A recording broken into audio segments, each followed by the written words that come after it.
And welcome to another edition of Quoth the Raven. This is March 26, 2020. Our guest tonight will be Ted Davies. Ted, I know you're slightly just off camera for the moment, but what's the name of your company again? Ted Davies Artistry. Ted Davies Artistry. Okay, wanted to make sure. We'll be talking about his upcoming book, ALBINO ZULU, and some other books he's done in the past. We'll be talking about the current ongoings on with Diamond and the comic book industry in general, and some other topics as well. Answer questions, stuff like that. But before we start, as always, we have to do our notice. This episode of Quoth the Raven is intended for ages 16 and up. While some of the content we will feature is kid-friendly, the context of the episode is to address and educate older teens and adults to inform them of said content for them to research as consumers in the service of youth, parents, grandparents, aunts and uncles, teachers, librarians, other people. And there's always the possibility of adult languages used on our episodes. So we're rated TV 16 and up. With that being said, let me go ahead and introduce Ted Davies, creator of Retrieve and ALBINO ZULU. How you doing, guys?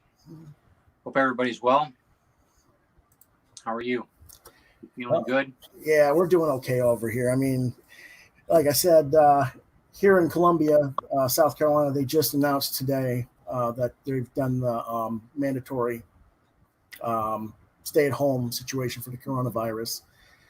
For me personally, that's mostly everyday life anyway. I pretty much only leave to go the house to go to the comic shop. It's not going to be open, so or I take someone take my dad to the medical facility. Well, if I got to take them, I got to take them. They're going to be there, so that's pretty much what we do. It's time I'm at home working. So,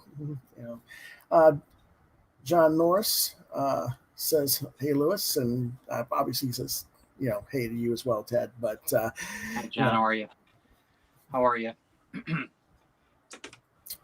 And we've been it's been kind of crazy. I recently met Ted a few months back through another website that I used to be a guest commentator on, and it turned out that he is from an area where I used to live back about 30 years ago. He lives in Tawas, Michigan, and I used to live up in Greenbush, which is about an hour north of you, maybe at the most? About 45 minutes or so. Not too far. Yeah. Depends on the weather. In the winter, it's a little bit longer, but yeah. Yeah, exactly. Snow, but yeah. It was like, wow, somebody from my neck of the woods. Yep. And it's been a long time since I've been up there. I almost want to just pick your brain on how much things have changed since I've been there. It's amazing. It's changed just after the 3 years that we've been up here. We've been coming up here 20 years before we moved here. Mm-hmm. It's amazing, the difference. Difference. Because I left in '94. Yeah. When with Wood Smith Air Force Base's closure. Sure. And I just never been able to get up there since. With, my family being ill, it's just not. Right. It's not a priority. It's not a priority. It's not a priority. It's just not practical to get up there. Yeah. Unfortunately, I hate to say this, but chances are next time I get up there is when both parents are gone and I have their ashes, and I, go up there for that purposes of that. But that's the bummer there. But anyway, let's see what we can get out of our questions. Sure. For this week. Mm-hmm. Or first, let's go ahead and share a real quick thing here. Whoop, if I can get it to share the screen, it's being fussy. There we go. This is the cover to Ted's ALBINO ZULU #1. And we'll go back to that in a little bit and we discuss what the book's about. But then we'll go from there. But we'll get to the questions now.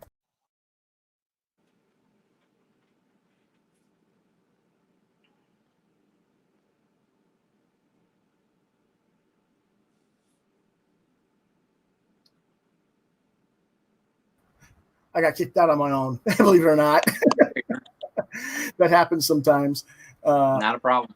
But yeah, it's just I'll get my tap shoes out and I'll do a little skit. It'll be okay. Yeah. We'll make it work.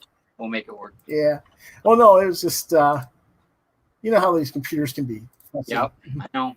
It's this part of this is live. This is it. So yep. Not a problem. So there we go. Questions and answers. First question of the night is from multiple parties. With Diamond closing down operations for the time being, what can retailers do in order to keep themselves afloat as businesses? Okay. Well, I think the first thing that retailers need to do is take the time to inventory the stock they already have and see what they can package together for sales online or via mail order to their pull customers through the internet. I think that a lot of stores have already done curbside, but curbside, I don't know how they're going to do curbside with the situation being what it is. Like they're right. Mandating closures. The way I look at it is they should still be able to go to their store, just not be open to the public. Okay. And maybe I'm wrong. I don't know exactly how different places are enforcing it, but it seems to me if you're not open to the public, you're just running your business inside. And then if you go to the post office, if it's open to deliver stuff, I don't think that's an issue unless they're going to close down the post office, which I don't think they can do yet. Okay. Right. Well, and I hope that they don't, because that will be the end of a lot of problems. Civilization as we know it. Yes. It happens. Can I interject? I have a couple ideas. Certainly. I think that, well, first off, Diamond, new streamlined comic books that come from, the big players is not going to be it's just not going to be viable right now until Diamond. So my suggestion, as far as an independent, and I'm sure you can agree with this, would be to get more independent books that most likely could save the local comic shops if a comic shop, well, essentially, let's talk about this for a minute. Local comic shops are not an essential business. If we could marry a way that we could get comic books into an essential business, such as carry out food, restaurants, you mean? Yeah. If there's like the way we used to do it when we were kids, you had Checkers drugstore in Detroit. That's, right next to the photo, or right next to the fountain, the soda fountain. I mean, it was all there, everything. If there was a way that we get spinner racks back into that environment or in a handout environment, maybe that might, or a curbside environment, we could do that. I mean, that could be something for local independent publishers or independent writers and people that are putting out comic books, whether it's ash cans, whatever you want to call it. That might be a segue that could work with local, at least in my eyes, to where they're making some revenue. But I think that they have to plug into it. That's for the creators. Yeah, and I guess you're right in that. I agree with you in that. In fact, when I started in this business as a creator, that's what I did. I went directly to the businesses. Right. So I know it works, but understand it is a very difficult process. You're going to get a lot of rejection. You're going to and not everybody wants independent because they don't know independent. They want Batman. They want, and I get that. Well, there you go. But here's the thing. We're talking about the marrying the stuff. Well, here we go. We got all this backstock of content. Right. For these stores that are just sitting there rotting. Right. Maybe they can contact the essential businesses in their local communities. Right. And say, hey, we can sell them over here for the time being. Right. That would be a good idea. Because then it gets to be a normal procedure. Oh, hey, we could pick up, I'm going to date myself here. We could pick up Archie, or we could pick up whatever. Well, it doesn't matter what what's that? It doesn't really matter what the books are as long as they're available. Right. That way, like you say, if you can get them to recognize where it's at, And even if you bag them and board them and put stickers on, courtesy of your local comic shop with phone number and address, when it gets normalized, now they know where to get other books. And then once this thing all calms down and we get back to somewhat of normalcy of however we work it, it's going to be a different dynamic. Regardless, it's going to change. Our procedures are going to change everything. But if they've already are purchasing comic books, they might be more. If they buy a back issue, say that, like you were saying, it might be more, since it already is a normal thought pattern. Hey, we got a local guy that does comic books as well. You know, it's on a micro scale. It's not a huge event, but well, that's the thing. You know, the retailers are kind of like saying, "What can you guys do to help us?" Well, you got to help yourselves on an individual basis in your communities individually. Right. You know, we as the industry, you know, aren't going to be able to do everything for you, unfortunately. Correct. And you know, that doesn't mean that our customer bases can't help, you know, introduce or support someone. If, like, okay, let's say your comic shop is closed in your area, but they were able to get into, say, Walgreens or something for back issues. Go buy your back issues at Walgreens for the time being, you know, just to give it, you know, back and forth. But you know, I don't know, because one of the key problems that's going to face, like when you say with a brand like Walgreens, is they're not local businesses per se; they're chains, and you got to go with corporate. I would probably only go with mom and pop shop, mom and pop. Delis. You kind of have to go with the mom and pop. It's all grassroots now. Local gas stations, local hobby stores, local youth bookstores. Well, I can't do local hospitals. There you go, for the kids. If you got kids books. And that's what I'm getting at. I think that's the way that we need to look at as creators. You have to look outside the box, but include the local comic shops in what you're doing, so that we're all getting coin. We're all helping out. That's the thing that I think that probably is going to be the best thing about this whole dilemma that we're in, that we're going to be helping each other, because we don't. It doesn't matter what we're going to do anyway, because we're not going to, we're not going to survive if we don't help each other. That's it. Absolutely.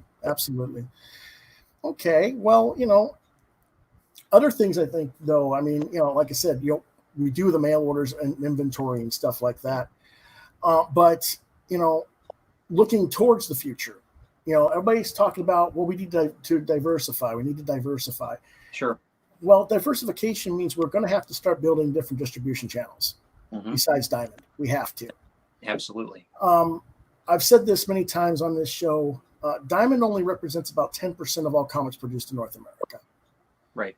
And most retailers only order about 40% of what's in the Diamond catalog to any discernible amount of copies that they could possibly make a profit on, which is what is part of the problem for them, because, yes, it's difficult to market each individual title you order to a profitable margin. It's a lot of work. And especially if you're in rural areas. I mean, Taos is not too rural, but it's not like it used to be. But yeah, I know what you're saying. But if, like, where I lived before I moved here, I was out in the desert. There wasn't a comic shop for 50 miles. Sure. So there was nothing. It was just desert. So, in those areas, no, you're not going to get that type of a situation. But when you're in these major metropolitan areas, we need to learn how to be ambassadors for everything we're carrying and not just focus on a brand recognition. I agree with that 100%. And, that change has to come. And we, the creators, and we, the publishers, can't create that change. It has to, you have to meet us in the middle, retailers, on that. Yeah. And something that was Mark Andrew Smith of Gladstone School for World Conquerors. I mean, he was talking on his Facebook page. Let me go ahead and remove that for a minute and go ahead and share a different screen real quick. There we go.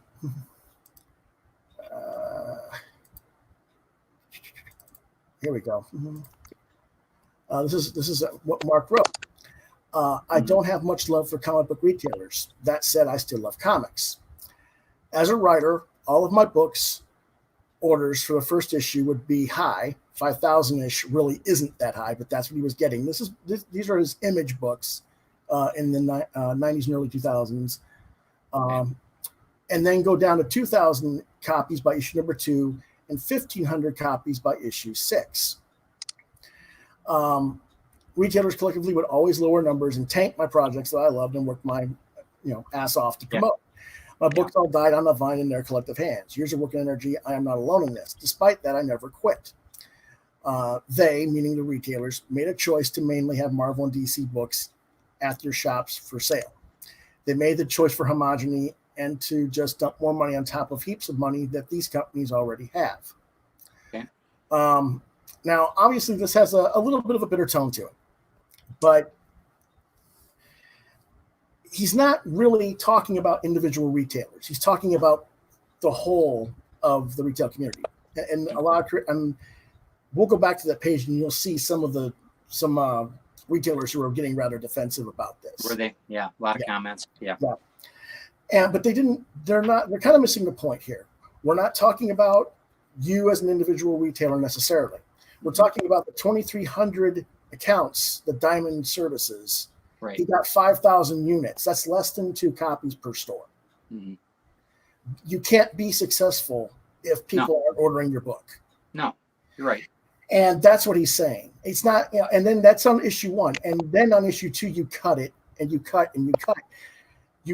We need to change the way we do this. You can't cut for the first 6 issues. You stay stable for the first 6. And if you're not selling by issue 3 or 4, then cut. Then adjust it accordingly. Yeah, I agree. Because you'll know. You know it as well as a comic book reader. You know exactly. If it's not doing it, and that's why a lot of the series only run 4 or 5 now. I mean, that's at least in my eyes. Yes, you're right. That's right. That's why That's why a lot of these books go 4 or 5 issue miniseries, and then next story arc. Right. I think that's a good way to produce your books too. It makes it easier on the creators, but that's fresh. Right. But that is an issue because, like I said, less than 10% of everything that's out there in comics is in Diamond's catalog. Yeah. 85% of what's in the Diamond catalog is either not ordered at all by most retailers. In fact, the retailers that are really supporting his 5,000 copies are probably representations of about 400 stores. Yeah. Well, and, I think that's the problem. We got to get the whole of our community to kind of be on the same page. We have to. I think, and like you said, that the competition side of it. If I could just have people look at it from a standpoint of we're all in it together. We could all benefit each other. If and I know that we all work hard for what we're doing, and some people's stuff just isn't where other people's want it to be. They don't want to be associated with certain people or certain products because it's not up to their level, whatever. Because there's a lot of arrogance. We're artists, we can be very arrogant, and I get that. But that's the thing. Here's the thing, though, and I know what you're saying, but there's market for different styles for different audiences. Yes. And if you're not marketing that, when someone gets bored with someone else's with a certain style and you don't have anything else to offer, the only option for that retailer, or not for that retailer, but for that consumer, is to go away. Right. And you've lost a client instead of a customer. You could have a repeat customer turns into a client that loves your artwork or likes your style and likes the storylines. And I really think that us as creators are going to have to end up. Diamond's going to be kind of the wayside. It's the beginning of the dismantling of Diamond right now. I don't know if it's dismantling of Diamond, but I do think it's going to be changing. I think what we'll probably see is if the retail. I'm not going to say if the retailers are smart. If the retailers think about what we had before there was Diamond Monopoly. Yeah. And realize that you can have your Diamond book for Marvel and DC, and that's probably all Diamond really wants to carry anyway. Right. They don't want us around. I mean, right. And then have a distributor for everybody else. And I think that that's what's going to happen. I think that we're probably going to end up seeing an independent, not to interrupt. No, go ahead. When we're looking at it from a standpoint of creators, if we ended up, and I'm using the word loosely, unionized, creatively unionized, not as a corporation, but if we end up bringing in and say, you give me 3 of your books, I give you 3 of my books, and we start promoting each other's books throughout, and we're all making money from each other. Right. That's the way it'll survive. If we don't do that, if we don't do it that way, there's got to be another segue to where we can help out the local. And I'm not saying to push the local guys out, the local comic shops at all. I'm saying it from a standpoint of, we all have our local shops that we love. Well, why couldn't we be the go-to guys? Because we're buying from them anyway. Why? I mean, I do it all the time. I promote other people's stuff. I just don't get paid for it. Exactly. I go to my local shop in Bay City and I say, hey, you need to check this guy out. I met him at such and such, and he's fantastic. Look what he does, right? Right. And then he helps me out. Up north, down south, whatever, they're all connecting. Well, that's the way it should work. And ideally it would work that way. Sure. Well, my experience is the retailers fight you. Right. Well, that's human nature, right? Even when I started in the business in '92, we were in a very popular point in comics selling at that point, because that was the launch of Image Comics and Death of Superman and X-Men sold 7 million units. All these books were selling huge, and I would promote. But there was a change going on in the audience too at that time, where people were saying, I can't afford all these X books. I can't afford all these Bat books. I can't afford all this stuff. What else you got for me? And the retailers would try to pimp another Image book or pimp another, thing. And I'd say, no, you've got to promote Bone. You've got to promote Strangers in Paradise. You've got to promote Love and Rockets. You've got to promote these other titles. And those are all stellar books. Those are all awesome books. Right. Well, but you got to remember, that was back when those books were first starting out. Nobody knew what those were at that time. Sure. And they would get mad at me to say that, because what would happen is I would get people interested in these books and demand would come. But what would happen is they would cut the Batman titles and then go buy the indies. I see. And that's what I think is the major driving fear, for lack of a better word, in the retail community, is I think they're afraid that if they promote these standalone individual titles on their own, they're going to lose their multiple title, so quote unquote guaranteed sales. Okay. All right. And I don't know what to tell them, because that mentality and Marvel and DC feeding into that mentality. That's why we're in the situation we're in. Exactly. That's why I haven't bought Marvel for 17 years. Exactly. That's why when I buy DC, it's a limited series. I haven't bought an ongoing monthly DC Universe superhero book since Zatanna in 2013. Yeah. This is 2020. I've cut mine down to, I think Hellboy is it now. I cut it down straight off. I mean, I went from 10 or 20 comics a month to I'm down to like 3. And I get a lot of comics. It's just that I get everything out of the back of the catalog. Right. I get you. I understand. Yeah. I mean, obviously, because you see how many books I review every week. So you know what I'm getting. I get that. I understand that.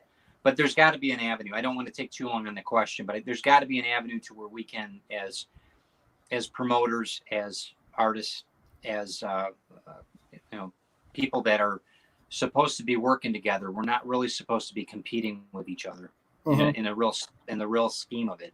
We're all artists and creators, and we should be able to raise everybody at the same with us. Absolutely. I want to take people with me. I don't want to be people. I want to be. It's awfully lonely on top of that mountain. You know what I mean? Yep. Well, let's go back to the next question, which is it's still the same type of topic, but what can fans do to support the comics industry in terms of keeping monies going to everyone. Whoops, there we go. Mm-hmm. Well, again, if your retailers are offering mail order, go through your collection, see what you're missing in your collection, ask them if they've got it in back stock, and if it's affordable. And we understand that your monies are going to be tighter for the next however many months because of this circumstance as well. Sure. But we can do that. We can, once we get into this thing, it's really what fans can do is when stuff really starts to settle down and we can get back into stores and we can get back into the community. But like right now, you're all stuck at home. Talk to your friends through social media that aren't comics fans and introduce them to our art form. Right. Show them that, what you like about it and why. And if it's superheroes, that's fine. If it's horror comics, if it's science fiction, whatever it is, try and get people to understand what it is about our art form that you enjoy and why it's something worth adding to theirs. That's the best thing you can do for everybody right now. Yeah. Well, I think that you're right. I think that I think also that money is going to be an interesting thing in the next 18 months. Cash money is Mm-hmm. going to be interesting. Mm-hmm. Digital monies of that sort are going to be interesting in the next year, and so yes, everything's changing. So mm-hmm. I think right now, us as creators, digitally need to present a lot since we're online. The online presence is huge now. Mm-hmm. We need to present art, if you want to call it that, or just stories, just content. We got to give content away, and I don't mean it in a it's a marketing tool in one respect, but you have to be compassionate about it. You need to be, it doesn't kill you to give away a story online to help promote your business, but also help people out, keep them entertained, because they're going to remember that if they feel that they've experienced something that's really good and that your art's solid and that your storylines are something that they forgot about life for a couple minutes reading, then give them a freaking book online or whatever. Get something as a PDF, or have them join a newsletter, or give them an update every week. Give them 3 pages a week, whatever. But figure out something to where you can still. We all have to make money. I get that, but there's got to be a way that we can do it and be. Well, even if we give away free content as technically free content, there is Ko-fi or Coffee. There is Patreon. There are means to there's PayPal. There's ways to give back to us. And there's a future what you can afford. And in there's a future after this. There's a future after this mess. And what we're doing is we're building our brand. We're building a client base, and we're building relationships. And that's the whole idea, Exactly. So I'm with you on that. I know. Okay. Next question. Let's see what they got for us. Santos from Round Lake, Illinois asks, do you think there's going to be a schism, fight, blame game between the retailers and publishers / creators over this situation? And if so, is there any way to avoid it? Well, we've been pretty much already talking about that.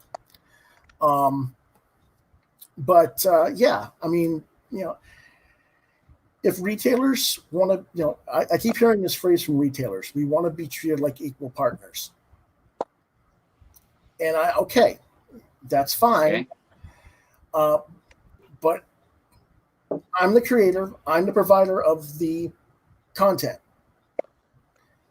You're the retailer. You're the marketing and sales force of that content. In order to be equal, you have to pull your own weight.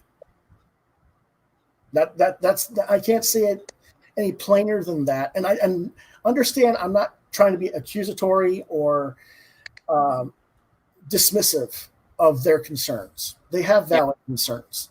Sure.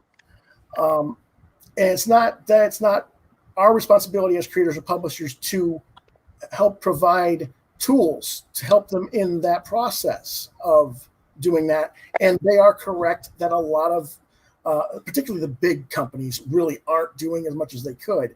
But they can't translate that to you and I the same way because we're in the same boat they are financially. We don't have the resources to do a national scale campaign to promote our books. We need them to understand that it is a true partnership in that we need them to be our marketing force. Yeah. And this is not just retailers, ladies and gentlemen, this is our fans as well. You know, a lot of fans, it used to be when you went into a comic shop, everybody talked about all the books. You could be there for hours just talking about everything you loved in comics. Sure. When I go in a comic shop today, everybody has their face in their phones. They're hurrying up, get out as fast as you can, like they're almost embarrassed to be in the store. Right. That's stigma. And I don't know why. I don't know if it's just something that's happened to our culture because of the technology. I think that's part of it. Sure.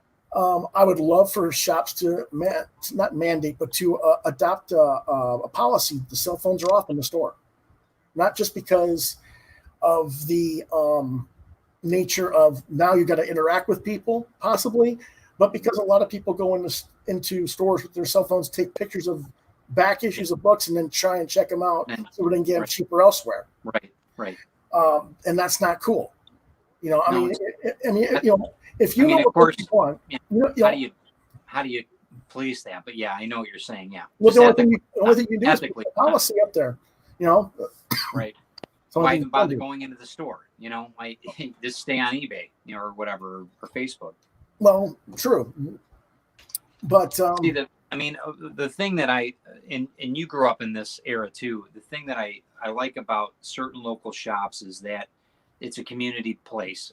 And I'm not talking about Magic, all the card games, all that stuff's great, but the safety net that it used to provide for a lot of us was good. I mean, I hope you had a good experience in that too. You know, I did until I became a professional. If you know what I'm saying, there is a curtain. Yeah, there's a veil. Sure, there's a veil. And once you get behind that veil and you start seeing the business side of comics. Yeah. And that happens with a lot of industries. I mean, you never want to meet your heroes, right? I've had people that I've looked up to for years, and then you go out to dinner with them, and it's like, God, you're a piece of shit. I don't even like you. You know? And that's just part of the. I'm not even talking about necessarily our peers in the creative side or in the publishing side. I'm just talking about understanding the business of comics retailing, the business side of what we do with Diamond and distribution in general, just the nuts and bolts of what this job is, and how people. There's always different approaches to solving different problems, and that's fine. But there's a lot of my way is the only way, or my way is the right way type attitude. A lot of ego. Yeah. That's best way. I guess you could say it's ego, arrogance, whatever. But I just, when I started in this industry, I was self-publishing. I didn't have the resources to go through Diamond or at that time Capital, Friendly Franks, Heroes World, all the other distributors that were there at the time. Yeah. So I went to comic book retailers with not just my books, but all the books that I had. We had 27 titles through a group of students at Central Michigan University. Right. So it wasn't like, when a retailer says, well, I can't sell any of these titles. Really? You can't sell any of these titles? Well, they're black and white. Black and white doesn't sell. Whatever. Yeah, whatever. Whatever. Or we did a lot of our books at 8.5 by 11 instead of the traditional 6 3/4. Perfect. Even better. Make it different. Yeah, make it different. Yeah, we did that because we did that because it was just easier for production at that time for us. Sure. And they're like, well, we can't sell that because it's the wrong size format. People don't want that. Whatever. And so I whatever. Yeah. So we know what people want. I mean, that's Yeah. I'm the retailer. I know what my customers want. Right. And type thing. And I'm like, okay, I'll go right next door to the music store, explain what you just said to me about my product, and ask them if they would like to carry it. Now, you're selling your 300 copies of Spawn #4. Here's my book, Adventures of Space of the Alien, 630 copies in the store right next door. Now, I'm not saying you would have sold 630 copies in your comic shop if you carried my book, because you wouldn't have, because you got so many other comics out there that you're splitting time with. Where you're saturated, whereas the music shop is just focusing on selling what little bit they got. And they got it right there on a display. It's right by the cash register, and it's different. So it's a different platform. Yeah. But to tell me you couldn't have sold any copies in your store? Well, that was the big fight I had with them at that time. Right. And that was his hang up or her hang up. Yeah. Well, it was everybody's. It was every comic shop I went to was this kind of thing. It was like, okay, we'll just go to other businesses. Yeah. It was like we had a store that sold like an average of 35 X-Men. That was his top seller, 35 copies. Yeah. These two old ladies in their 80s had an arts and crafts supply store behind his shop. We sold 70 units of all of our books in their store. And then, yeah. And then when he found out 3 months later, he finally realized we were selling them. He went to the dean of the college to complain. Right. Well, and that's ego.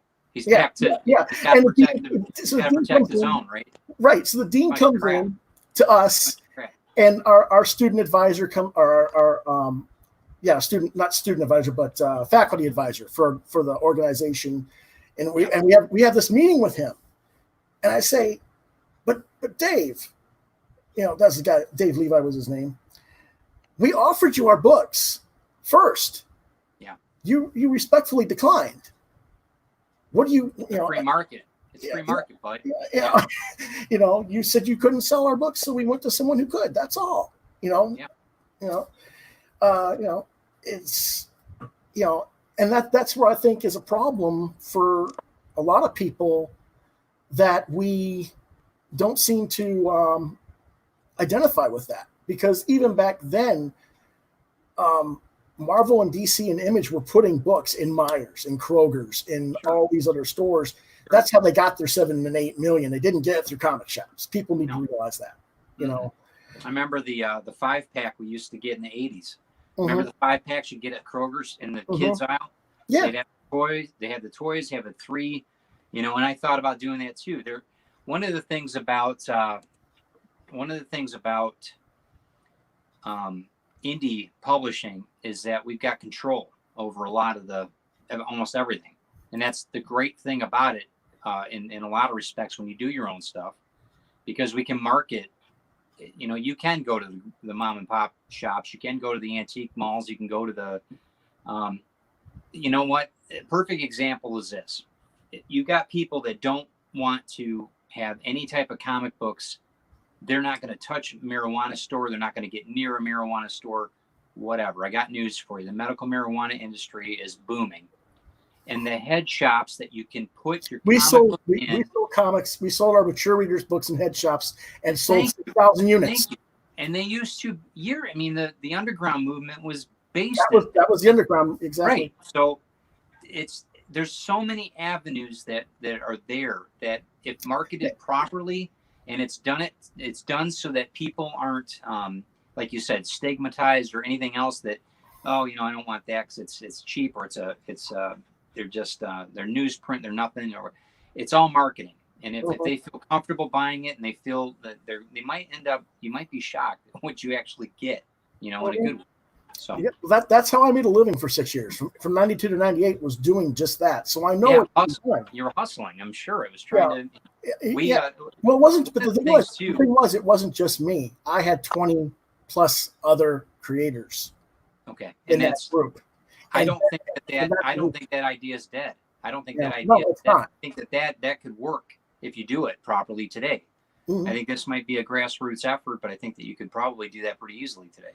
I think that there's probably guys like me, and I know there's a few of them, that would open up a shop, whether it's virtual or not, and sell strictly indie comics. Now, you're not going to make a whole lot of money, but if you do an indie comic structure and then sell to the educational platforms, libraries, whatever it is, there's ways that you could do it and make a few pennies here and there that will add up for the creators as well as the distributor. But we've got to do it as a collective. We can't do it on our own, just hoping to God that we're going to be selling them out of a gas station parking lot. is can't. I don't see that being viable and sustainable. We have to come together as a group somehow. Even if we do it in cliques regionally. Well, right. Right. I say, but and you could do that. You could set up local. 3 shops in wherever, Lafayette, 3 shops in Detroit, 3 shops wherever, Chicago. You could do it so that it could be very streamlined. And you're gonna do limited prints. And that's another thing. Demand. You have limited printing. That's going to demand the storyline, and people are once they get it. Oh, I'm only going to have. There's only 10 left. The sense of urgency is there. There's a lot of marketing that goes into it that I think people just miss out on. But okay, I don't mean to keep. No, we're good. We're good. Mike asks, who does this societal shutdown hurt the most in terms of the comics industry, in your opinion? I don't think it hurts anybody the most per se. I mean, okay, let's put it this way. Marvel and DC are not hurting. They've got parent organizations that they're more concerned with the movies and the TV money that they're losing than the comics. And they're good at it. They're good at what they do. Yeah, but they've got hundreds and they've got billions and billions of dollars. They're fine. Yeah. But everybody else, whether it's IDW's been in the red for years as a company. They're hurting. Sure. They bought a lot of property. They bought a lot of properties, man. Yeah, well, but it doesn't change that their operationals are what they are. Yeah. Almost everybody, retail, almost everybody in the creative side is pretty much in the same boat. We're all, I mean, some of us are a little bit better than hand to mouth, but most of us are just living paycheck to paycheck. That's the truth. And I was online talking about calling creditors this week, but you have to take care of business to make sure that's the reality of it. That's a story to be told to help somebody else out down the road when they're in the same boat, when they're struggling. Exactly. That's part of the journey. I think that's where a lot of the retailers, were saying, well, we got to be helped. We got to be helped. I look at them and go, well, what about the individual publishers, the individual creators as well? I mean, it's, we're all in the same thing. Yeah. And fans can't afford everybody. They got to pick and choose who they can support. Yeah. And, because they're, like I said, their waists are going to get a little bit thinner here, and stuff. So, like you say, if we don't go with what about me and go with what about us as a mantra, I guess that's what the world's saying it right now. If everybody'd shut up and listen, that's what everybody's saying. Think about the other person. Well, there's no better time for comics to think that way too. I mean, I don't. This is a collective. I agree with you. With you. But like I said, I don't think any of us are really. I just don't want to dismiss anybody's separate because it's all pretty much on the same platform to me. Right. Some people have asked me, I've noticed that all these other creators are, doing, selling artwork and doing everything online. You're not doing that. Well, part of the reason I'm not doing that is because my father got a medical settlement years ago and we're okay financially right now. Right. And that you just don't want to broaden into that avenue. That's cool. I don't see the point. I mean, if I need it, I'll let you guys know. Sure. But right now, as far as I know, we're okay for a while. We're not, even if the government were to shut down and not pay my dad his retirement, his military retirement and his disability, we have, probably a good, year's worth of money to live on, Good. So that doesn't mean I'm going to sit there and spend all that money to help you guys because my father is a disabled veteran. He does have oxygen concerns and other health problems, and he could get hit by this virus. He could be hit by other health problems that could wipe that out too. So I have to be careful with what I spend. Sure. And you got to be, and you have to think, you've got to look at it from a standpoint of, don't diversify to the point of being broke. Exactly. And I look at it from my standpoint. I'll try something, and if it doesn't work, I'll give it a few months or a year. If it doesn't work, then we shut that off, and then we go to something new. And I'm always looking 3 or 4 months ahead on diversification. I've got, my threadless account right now. It's done well. It's done great. But there's certain things that I don't like about it. There's other things I don't like about Etsy. I like certain things about Etsy. There's a lot of different things. I've tried all of those, and none of them really worked for me very well. Right. And that's just it. You got to find what's comfortable. I still think that doing shows is the way to go. I know it's a pain in the tush, but certain ones you get to meet your client base, you get to meet your fans, you interact. I mean, once they get you get con crud or whatever, but you got to get through that. You got to get past that. Yeah. You got to look at it from a standpoint of we're all gonna do after this is we're all gonna buy specialized face masks that we'll all wear everywhere we go. I can see the post-apocalyptic gas masks. We're all going to get them. It's just going to be a fashion thing. I think that instead of a table, it's going to be how big is the bubble you're going to order for the 6x6. You want the 12x12 bubble. The air tank. I can just imagine you've got these robot arms collecting the fun. Yeah, I can. Yeah, I don't know. Yeah, it'll be interesting. It doesn't get to that, but. Sure. But and that's the other thing too. Laughter, we got to laugh through a lot of this because it's too serious. It'll consume you if you're not careful, and that's yeah. All right, next question. If you were publishing, what would you be doing to get comics to retailers since Diamond is now currently out of the picture? Anonymous, I'll let you tackle that because you're the one that's actually publishing or in the process. Well, first off, you get your online campaign going. You get your free content out to your customers. You build up interest. I would probably connect once the stores open again. That's the problem right now because there's no outlets right now. I mean, you're dead in the water as far as outlets are concerned, unless there's a bagel shop or something that's it's open to the public right now. Any of the restaurants, the mom and pop restaurants, not the big ones. And that's what I would do. I would hit. Right now, it's an established,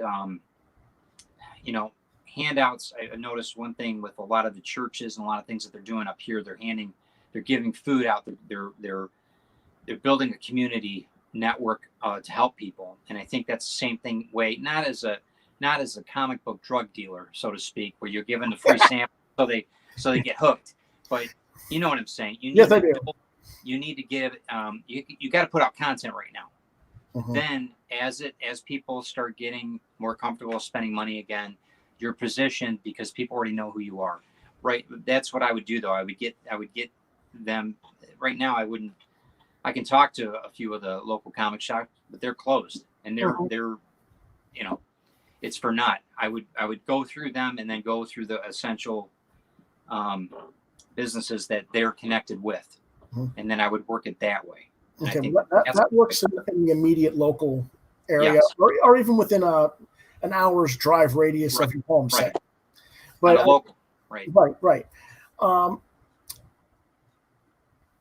a national scale, though, how would you?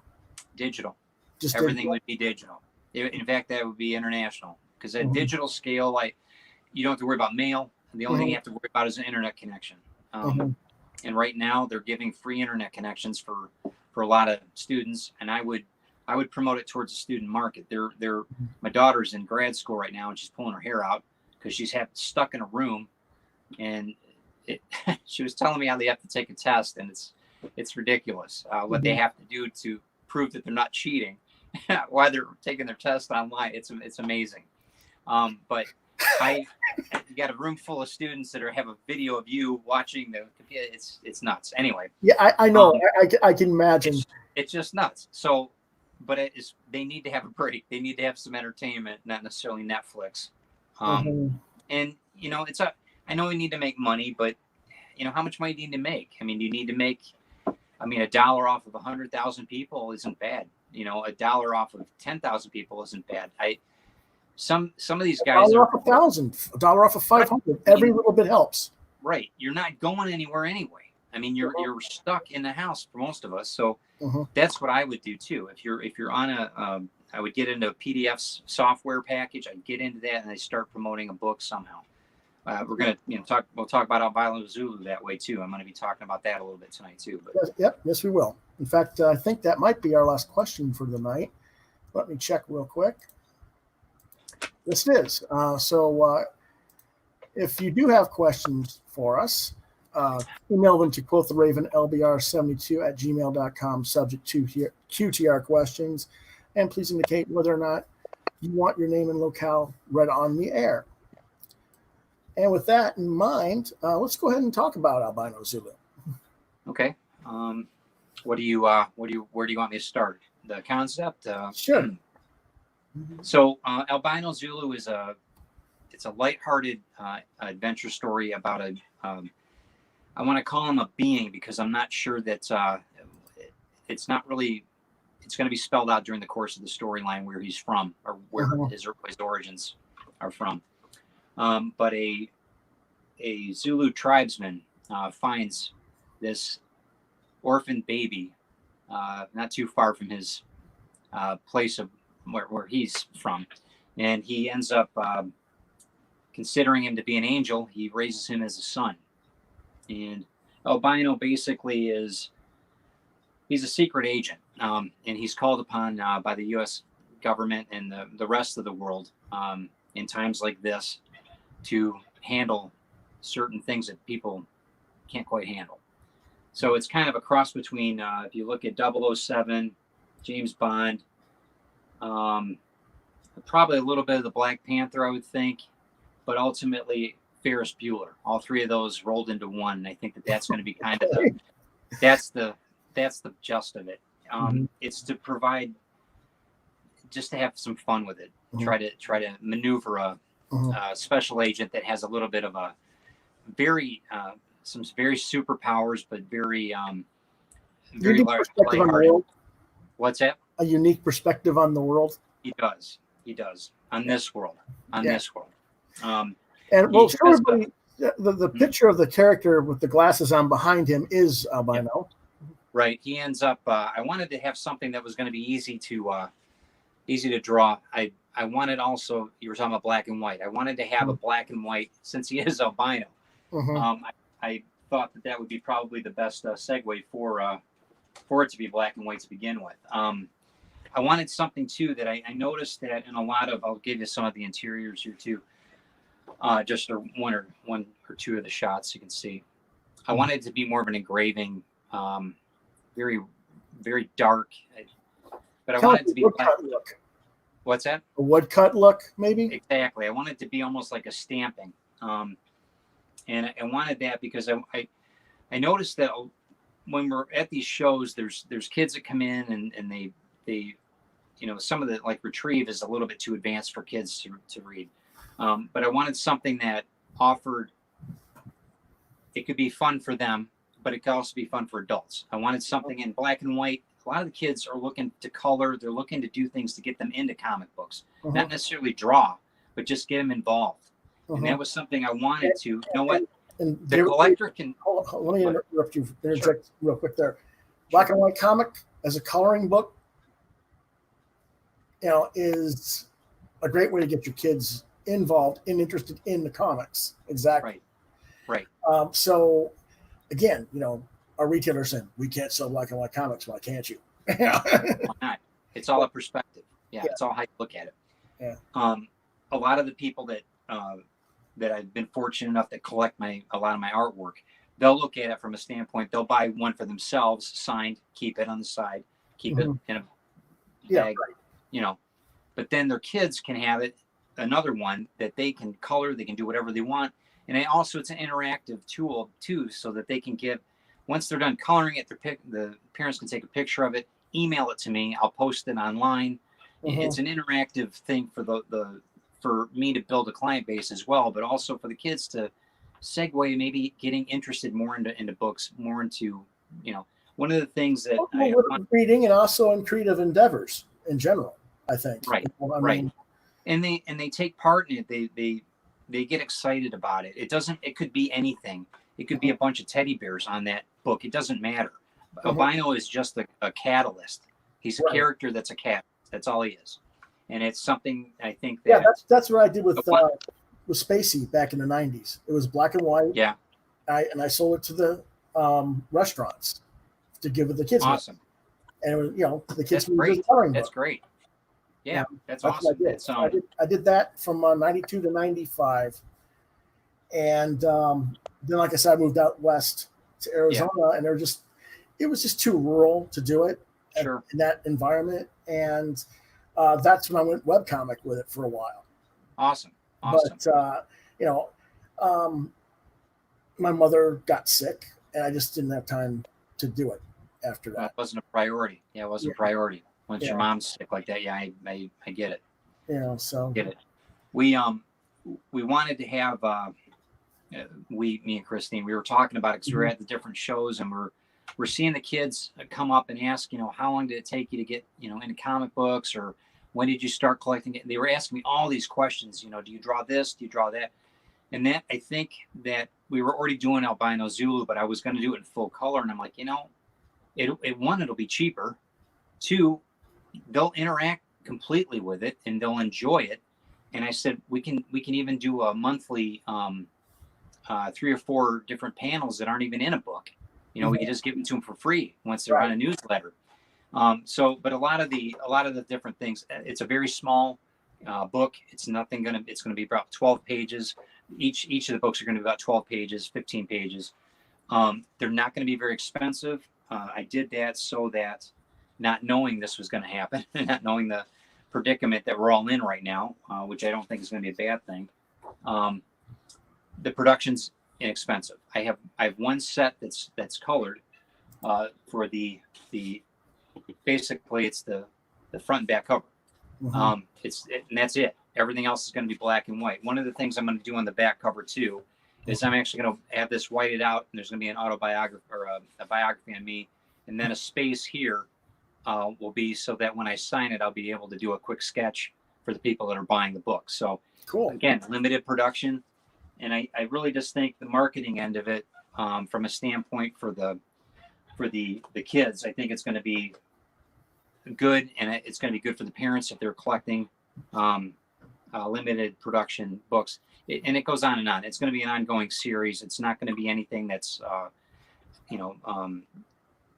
life-changing, altering, you know, concepts. But basically, Albino is a guy that is not a Zulu tribesman.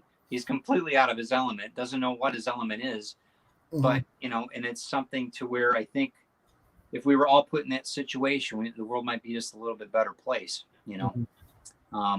And so that's basically it. So it's, like I said, 007 meets Ferris Bueller meets a little bit of Black Panther. So I think it's going to be a lot of fun. Okay. And well, that's the project that you're developing. Do you know schedule-wise when you might? I mean, obviously things have been changing because of the situation, but do you have an idea of schedule-wise when you might start soliciting it? Or I'm doing everything by hand now. It'll be literally I do everything digitally for lettering in that. As far as these ones are concerned, the front page, all that you've got the picture on there with the lettering on the front. It's almost done with that.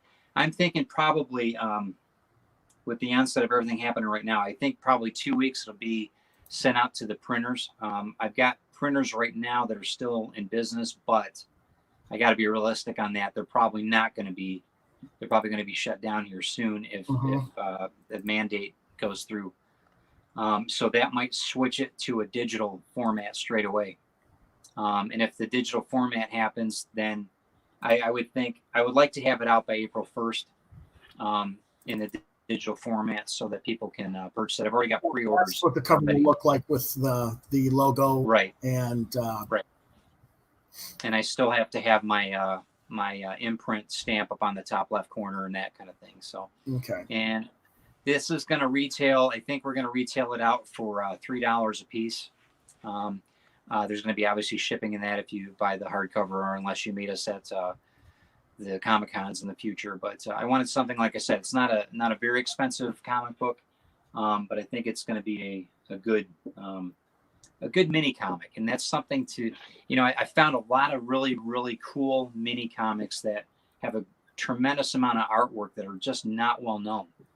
And like you were saying, sizing a book that's is an 8x5 or having it just a little different. It's like a calling card that's a little different. A calling card that stands out because of the size of it or whatever. It's all marketing. It comes down to it.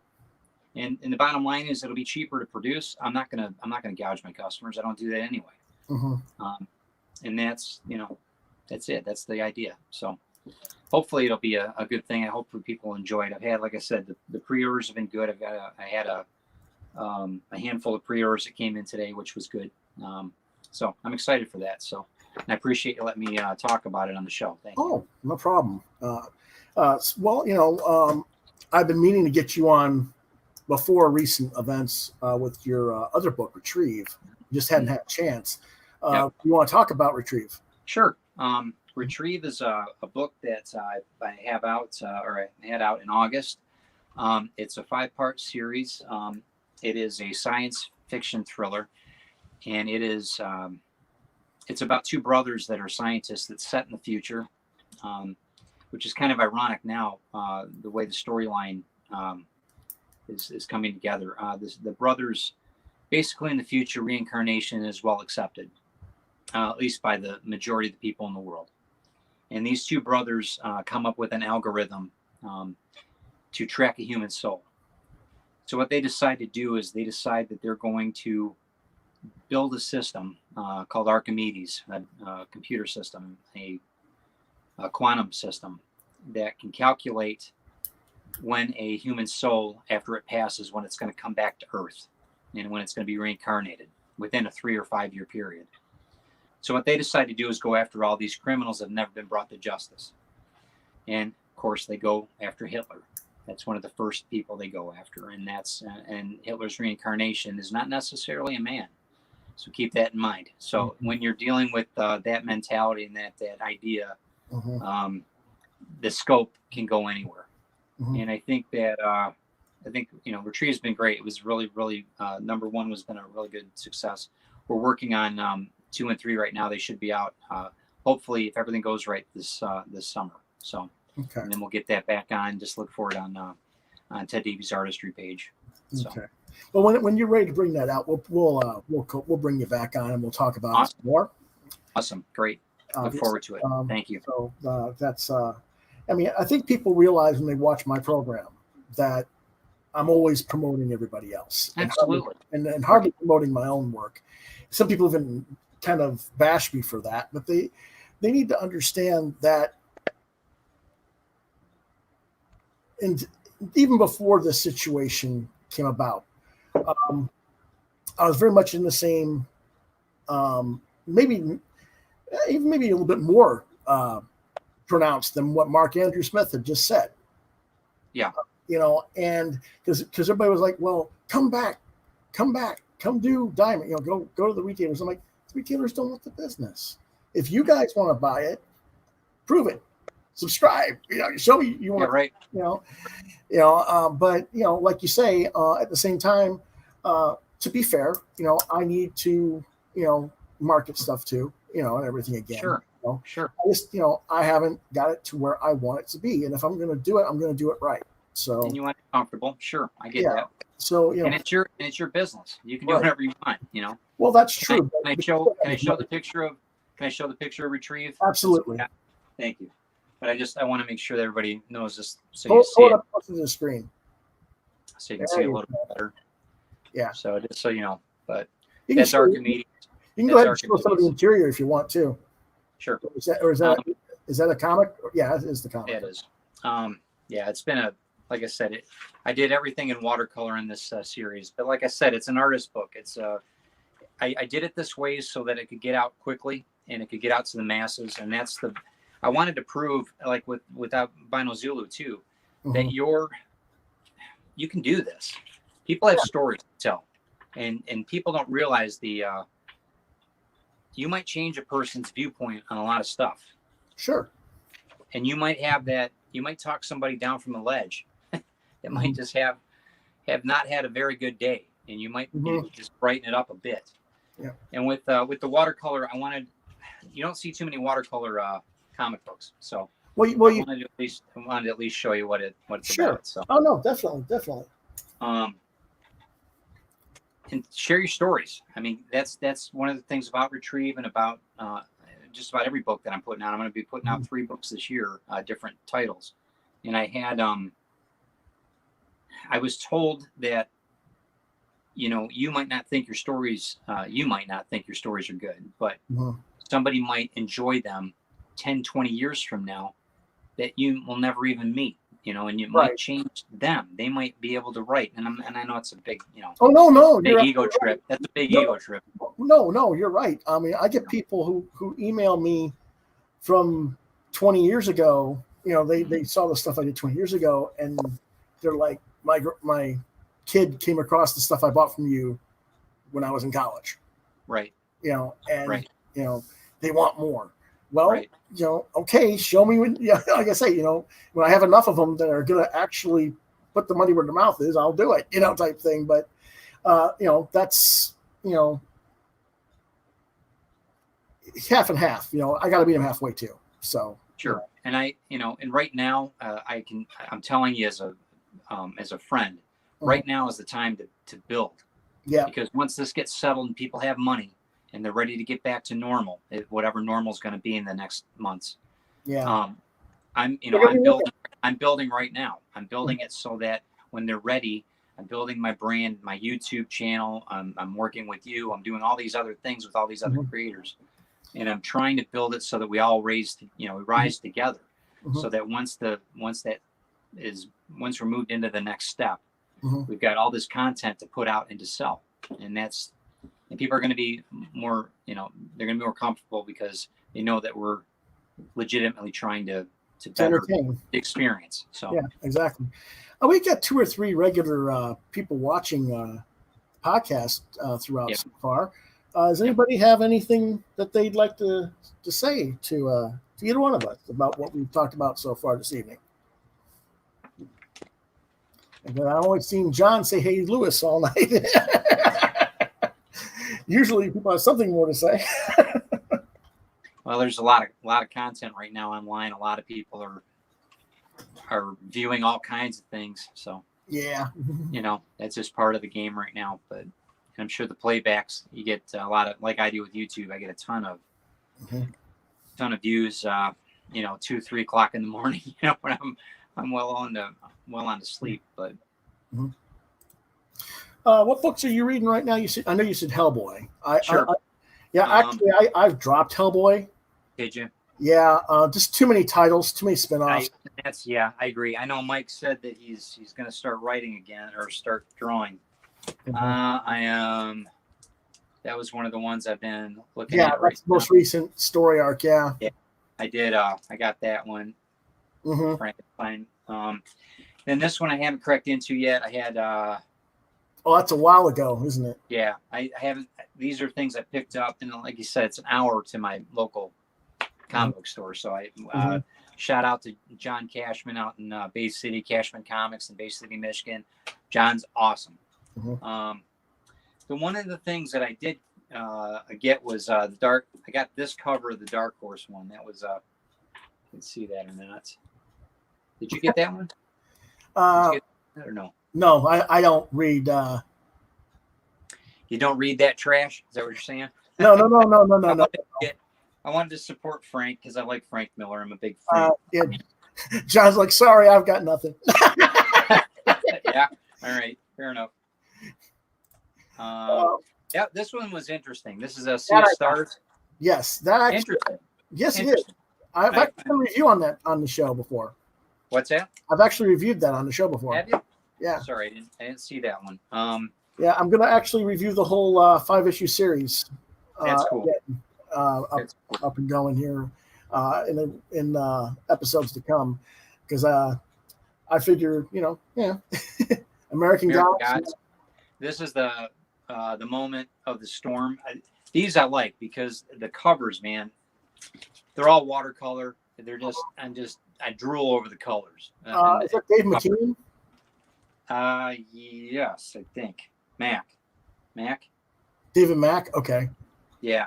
But in any case, they're awesome. I got into the Guardians of the Galaxy. I did it because of the 5 series, and I'm kind of done. I told John, this was back at Christmas. I'm like, yeah, I'm just not.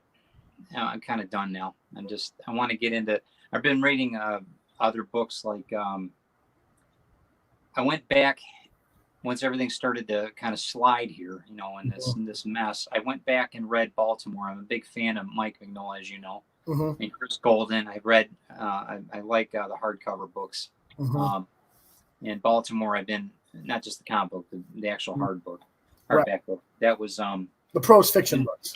Yeah, and I really enjoy that. That's really my mainstay. Just drawing is one thing. That's one way of telling a story, but I really like getting back into it where I'm thinking of how the word really covers the page. And I know that eventually I'm going to be moving away from comic books. I'm going to be probably doing a novella book that's going to be a smaller version of a novel, but has a couple pictures here and there in it. And that's what a novella is, a smaller version of a novel. Right.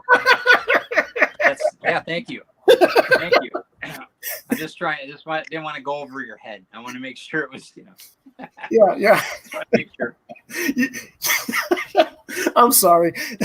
So what's the difference between a trade back and a novella? What's the difference between a trade back and a novella? Pictures. What's the difference between a trade and a novella? A trade paperback graphic novel, or a? What's the difference? Well, it depends on the structure of the story more than anything else. It's opinion. Yeah.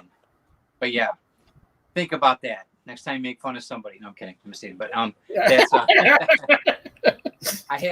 I forgot who said that. I think it was Neil Gaiman was talking about a novella that most people would consider it a novel with the amount of words that he puts in it.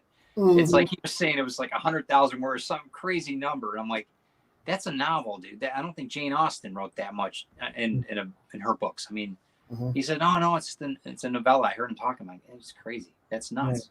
But anyway, I think that's.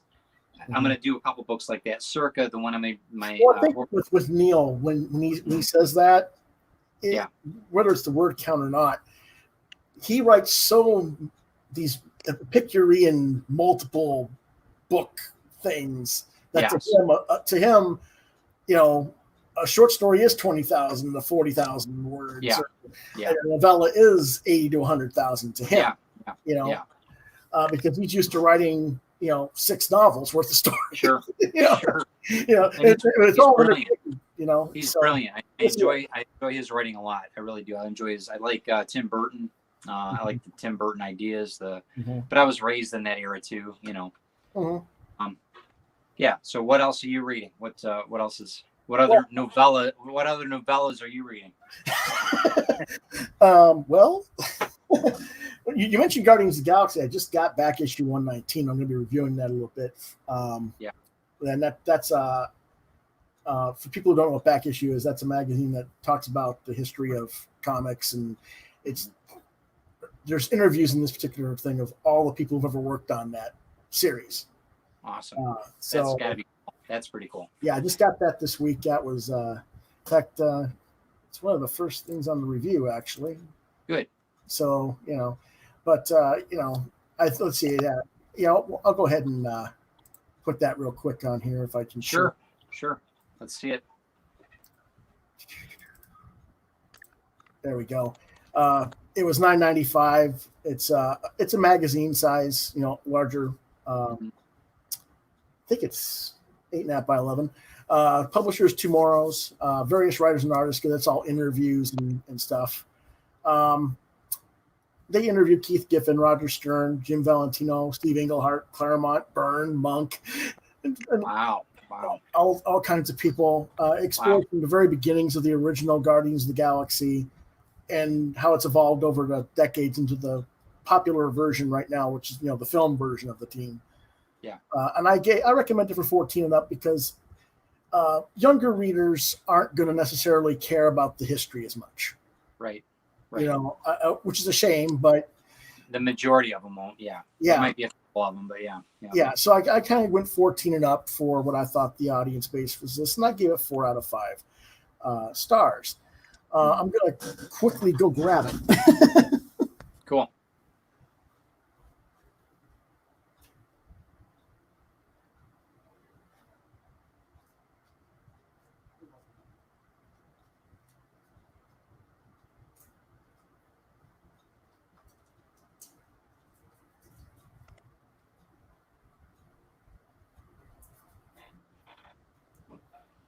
I decided to just grab everything. Sure. Nice stack of pile. I got. Oh, there you go. Yeah. Yeah. But yeah, as you can see, it's quite a big. Wow. Size. That's cool. And it was $10. How many pages is that one? This one's let's see, 70, 80 pages. Awesome. And that looks like a nice book. Oh yeah. Nice. Good quality. Yeah, they're usually 80 to 96 pages every issue. I get this as a regular thing. Yeah. Back issue magazine. Let's see. They've got the Bronze Age Guardians of the Galaxy, where they talk with Al Milgrom, Roger Stern, Mary Skrenes, and Bob Wyacek. Awesome. Wow. They got Star Wars history, pre-Guardians, with insights from all the creators that worked on the Star-Lord comics before he was part of the. That's cool. When did this series start? What was it, 78, 79? No, 69. Wow, really? Mm-hmm. I remember it. And I started collecting when I was in, No, you're right. You're right. You're right. No. Okay, here it is. It first appeared in Marvel Superheroes number 18. Oh, yeah. Okay. And that was January 69. So I was correct, 69. A couple years before I was even born. But yeah, wow, that's impressive. Yeah. And then their second appearance was in Marvel 2-in-1 in 74 and 75. Okay. And that was by Steve Gerber. Okay. And then they got connected with the Defenders and picked up from there. Oh, I remember from the Defenders because I had I've got remnants of the Defenders because I tore them, back pocket, all that. Oh yeah. Well, I mean, I knew who they were. Yeah. But my first real introduction to the Guardians of the Galaxy was the Valentino run in 90. Oh yeah, sure. And I can remember at that time, and this was when we were having everybody was launching every kind of title there was at that time anyway. But I can remember because they fired Claremont off of X-Men around that time, and Byrne was leaving the titles at Marvel and stuff. I was like, well, I got to find something else to read. Where? And that's kind of how I came across that. I was like, well, yeah, that looks interesting. I'll try that one, And I read it for 3 years. Wow. Pretty much through his run. That's a lot of investment, man. 3 years of that. That's a lot. Well, it's 36 issues. Damn. Well. But then he left the book to go to Image and do Shadowhawk and other stuff that he was doing, and I didn't really care for who came after him, and I was like, I'm That's good. The end of And I just never really got back into the characters again. People were always like, well, what about the movie version? I mean, I'll watch them on a movie, but They're entertaining. Yeah, but they're different. They're different. Yeah, but that's not my Star-Lord. That's my Star-Lord is the one that Byrne and Claremont made. Right. Technically, that isn't my Rocket Raccoon, although it's a cool Rocket Raccoon that they do in the movie. Yeah. I read the original Rocket Raccoon by Mignola. Yep. And I'm trying to think of Bill Mantlo wrote it. So it's different, but at the same time, okay, it's cool, but do I want to buy what I call Star-Lord and the Infinity Watch? Yeah. That's what I call them, because that's what they are to me. It's Star-Lord took the place of Adam Warlock, and Rocket took the place of Pip the Troll, and the rest of them are the original Infinity Watch, So. Right. But yeah, okay. But that's some of the stuff there. But let's see. Oh, I got. Well, we'll just go through my reviews. Sure. Do it. Yeah, do it. Let's see.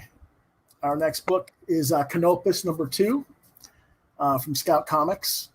The writer artist is David Chisholm. The genre is science fiction. It was released, well, not today. It was actually yesterday, but this week. Astronaut Helen Sterling is having a psychedelic head trip, and we get to go along for the home ride. We get to go along with the ride. We watch as she relives her history, mostly the bad stuff, and how her robot companion Arthur came to exist. She designed it, and her ex-boyfriend stole the concept and produced it and gets rich off of it. Cool.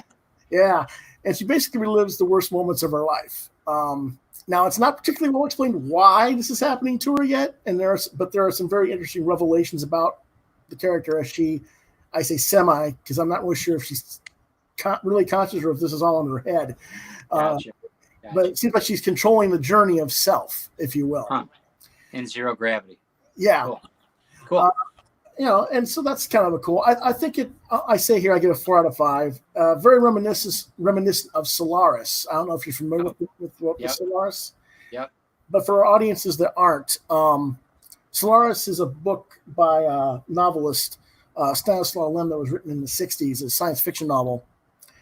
And it's about scientists that meet a planet that is actually conscious and tries to create entities to interact with the scientists. Interesting. That's kind of what this reminds me of in this particular. Yeah, sounds like Guardians of the Galaxy 2 movie. Yeah, and this is some of the artwork from that. This is her with one of her other boyfriends, where she was finding out she couldn't get pregnant, and so there's that situation, and then there's her with her robot partner walking through this cave-like area, seemingly after her father, but we're not really sure if it is really her father or just something that's in her head. So it's a nice layout. They had nice colors. I like the subtle. That's nice. Yep. So that's one of my better picks this week. Cool. We got Hexagon #1 from Impact Theory. Writer's Michael Morrissey. The artist is Jeremy Rapik. The colorist are Abraham Lee, who's actually sort of like a co-writer, but with the story, but Morrissey's the scripter. David Kim and Nuo Zhu are the colorists. This cover is by Julian Cittadino, and it was released last week, not this week. Okay. It's the 1980s, and all 12-year-old Don wants to do is play video games at the local arcade. His father, however, refused to let him play. Egged on by his friends and trying to impress a girl, Don sneaks out to join an all-night game-a-thon. Defying the odds, and on his first quarter ever, Don beats Crucible, a game long considered unbeatable. In an instant, his world is turned upside down when his victory triggers an alien invasion that sucks him into an intergalactic battle that's been raging on for years. A battle that his father was trying desperately to keep him out of. Okay. Ages 12 and up, rating, I gave it 2 stars. Now, the reason I gave it 2 stars is because basically it's The Last Starfighter. It's not plagiarism, but it's it's as close to being plagiarism without being plagiarism. But as far as the execution, the artwork, it's not bad. If I didn't know the source material and know that it was a blatant knockoff, I'd probably give it a 3.5 out of 5 instead of a 2. But so for younger audiences who don't know the source of that movie from 30 years ago. It was such a cool movie, though. Yeah, I don't think the special effects were all that great, I'm sure, but man, the concept was so cool. Yeah, but let's go ahead and take a quick look at the artwork for that. There we go. There's some of the art. Oh wow, that's nice. Yeah, that's cool. That's basically what's going on here is the actual battle in the other dimension is going on. Yep. But there's a black kid playing the video game that's controlling them. Ah, okay. Cool. And that's not Don. That's just another kid. But Don gets to control them at a later time and beats the thing. But, it's just funny, though. And there's other things that are kind of amusing in the story because the dad is actually a really good nerd dad. Okay. He's like, we'll go to the hobby store and we'll get some Gundam figurines. Okay. We'll make Gundam models together, and we'll go do this and we'll go do, all these things that are, he's trying to be the cool dad, so to speak. Sure. And still be sort of in the interest of what his son's interests are. Yeah. But at the same time, it's like, Dad, I just want to play video games. Right. And but I just wonder if younger audiences can really understand it because it's a different era with the 80s with those arcades. Yeah. I mean, we have arcades today, but they're a different type of arcade. They're totally different. And I kind of wish that they had done a modern Xbox type arcade rather than the 80s arcade, because I think younger readers would have gotten it a little bit. They would gravitate it more. They'd recognize it more. And I think that it would take it away from being reminiscent of Last Starfighter as a result. But that's just my opinion. Mileage may vary. Got it. But it's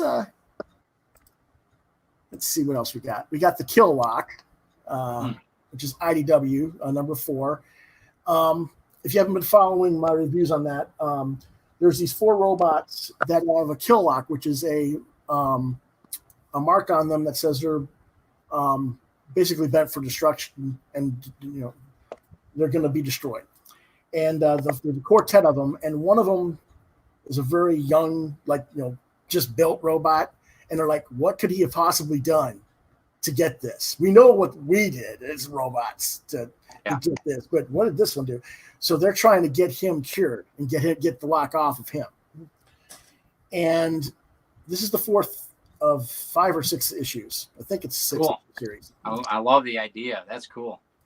And they get to their main destination to find out where the cure is, only to find out it's a trap. Huh. And there's an interesting reveal and a cliffhanger. I don't really want to give it away, but one of the characters gets revealed that there's a duplicate of him that's basically set them up. And it's kind of a weird thing, but I can't wait to see what the next issue is, because I want to see where are you going with this. Cool. But what'd you give it? A 4 out of 5. All right. Definitely 4 out of 5. Let me see if I've got I don't have artwork on that one right now. No. So what we'll do is we'll pull it out. I'm pretty sure if I have it here. I got so many books this week. Here we go. You can see it. It's all digital painted stuff. Yeah. He is a video game. The artist is a video game person,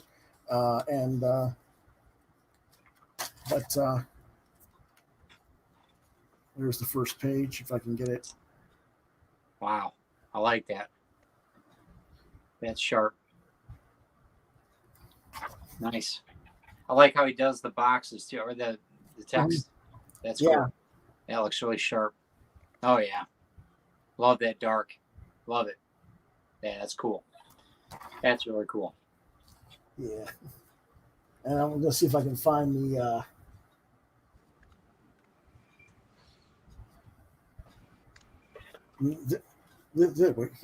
this way. Okay. There's a little robot hiding in a room. That's cool. The dock worker robot is talking to him about the situation, and because he's learning about all their transgressions and why they have the locks on them. And this robot got drunk somehow. How a robot gets drunk, I don't know, but we'll go with it, right? Okay. And he misjudged the docking thing, and people got killed. Okay. And so it's his responsibility. Blood on his hands, huh? All right. Yeah. So basically, all the other 3 have blood on their hands of that nature. His was an accident, so to speak, from being You know the word. I can't. Yeah. Drunk. Yeah. But inebriated. That's what I was trying to say. Yeah. But the other two are like, one's called the engineer, and he literally has the ability to like rip people apart, rip other robots apart with his mental hands. And that's what he does. He can actually look inside this like an X-ray and see what their parts are and just go, you're gone. What's the timeline of the story? Is it like over it's 100 years? I don't know how many years in the future it is actually anymore. But several hundred anyway. Yeah. But, are the robots like are they older? I mean, the young ones not, but are they like this happens over the course of 200 years or? No. This is they're all like the Wraith, which is like a big robot, warrior robot type thing, is probably about 20 or 25 years old in terms of the model. Yeah. The Doc one, I don't know. I think it's like maybe 15 to 25, and the engineer is kind of like a modern one, so to speak, in its own way. But like I said, he's kind of like this sick mastermind. That's why he's kind of cool. But yeah, that book I've been promoting. That's pretty cool. And it's called Kill Lock. Yeah, the Kill Lock. It's from IDW. Awesome. That might just save them. Just save them. Yeah. That's cool. Our next book is Kira, Alien Jungle Girl #1. It's from Scout Comics. This is a one-shot. The writer is Rich Woodall, and ours is Craig Rousseau, with colors by Lawrence Basso. It was released this week. Kira's a teenage girl on an alien planet who was adopted as a child by one of the indigenous species. Sounds kind of like ALBINO ZULU in a way. Yeah, a little bit. Yeah. She has come of age, and now her adoptive guardians decided to tell her of her origins after she and her quote-unquote brother have an adventure together. After hearing the tale of this, she decides that she needs to go on a quest to see if she can find her true race and family. Now, the note I put here is, I didn't realize this. This was originally released by Dark Horse in Dark Horse Presents. Really? I didn't know that Dark Horse had made a collection of this series in 2017. And what happens is this is a one-shot that's kind of like an introduction to a full release of the trade that Scott's going to release next, which will be the whole trade paperback. Huh. That's why it says, you can't really see it, but that little white round circle in the top right corner says non-stop. That's because you're going to get the whole story with the next edition. They're just going to release the preview book and then give you the whole trade. That's cool. I recommend it for ages 13 and up, and I give it 3.5 stars. Let's see. We got artwork here. No, we don't. I'll have to pull that one out. That's fine. Okay. I got so many of them. Like I said, I got a lot this week. I don't know where it's at. Let me see if I can pull this. Maybe it's this one. Yeah, this one. Okay. But now, what size is that book? This is normal comic size. Is it? Okay. Yeah. There's the first. Yeah, very cool. I think the colors are a little darker, or the printed a little darker than what I thought it would print. But this is their little adventure that they had out in the wilderness. They fight. The brother's the one that's actually attacking her right now. Yeah. And they're just playing around with each other more or less in the woods. And, she flips him off of her, and they do, kind of just goofing around. And then they find the monster that they got to get the heck away from. Okay. Wow. Yep. And it's like this big giant crab-like critter, and there's like all these little babies chasing them through the woods. And then the hunting team basically, quote unquote, rescue them from and chase it off. And then they take him back to her father, actually what she calls her grandfather, because, the alien adopted her anyway.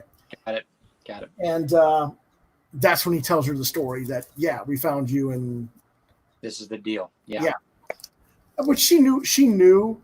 And when you see how old she is, in this thing. I'll show it to you real quick here. Can you see that? That's with her her parent, her biological parent. You'd think she'd be old enough to remember all that. Right.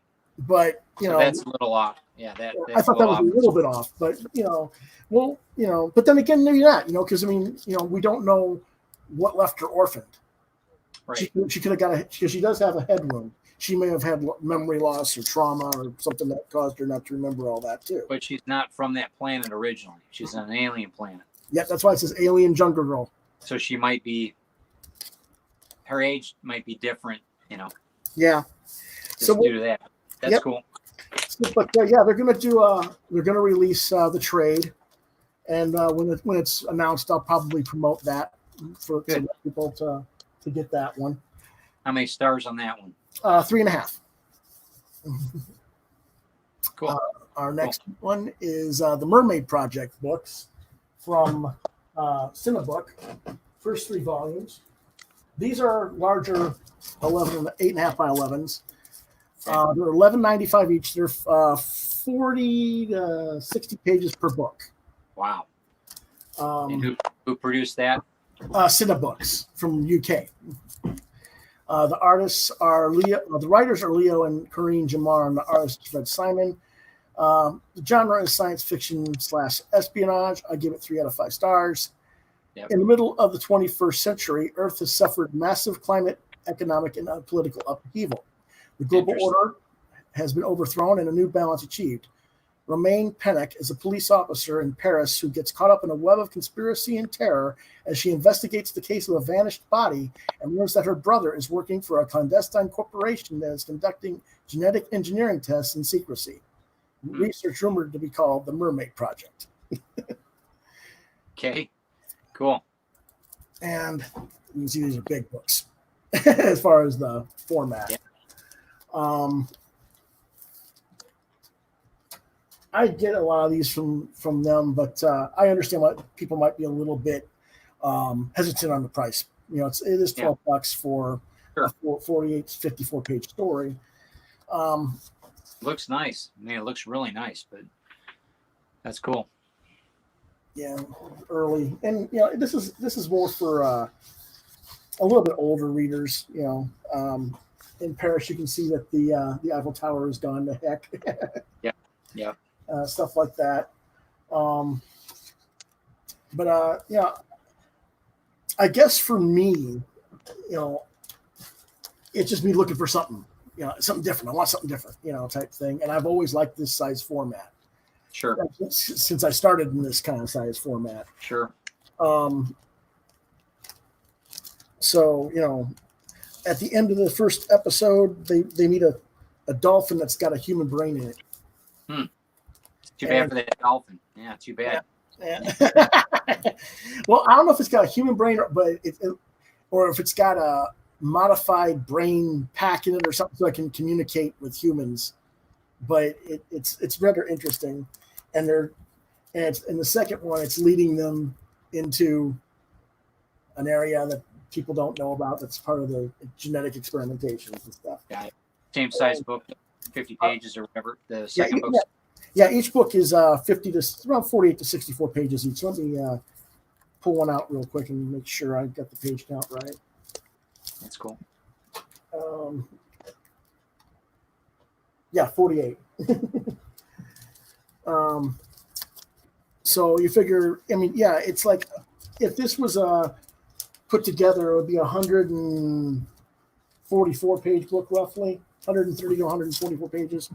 And it would be $30. Well, that's about what that would be anyway. So it's about, even though they're breaking it down, it's priced out properly. It's priced out properly. So I can't complain about it. John Norris says Craig Rousseau, who does the artwork on Kira, is great. And yes, John is a huge Rousseau fan. Cool. Rousseau did the Paraponauts. I don't know if you're familiar with the Paraponauts. Mm-hmm. That's another one I've been meaning to promote, the Mermaid Project, for quite some time. I was just waiting for issues 2 and 3 to come in from Diamond to my store, and I finally got them this past So they were printed in the UK and then shipped over, or did they? Well, basically what it is Cinebook is very weird. Diamond just doesn't do a very good job of getting the books. I'm almost better off ordering direct online from them and having them ship them to me than deal with Diamond. And I didn't realize that until I started ordering from them. And I don't know what it is. It's not just them, it's Fantagraphics. It's certain publishers. Just I don't know if Diamond just shorts retailers that aren't big enough accounts, or they don't know how to allot books or what. But I end up waiting like 3 months for 2 and 3 when I got number 1. So it's just weird. But anyway, our next book from Vault Comics is No One's Rose, number 1. Huh.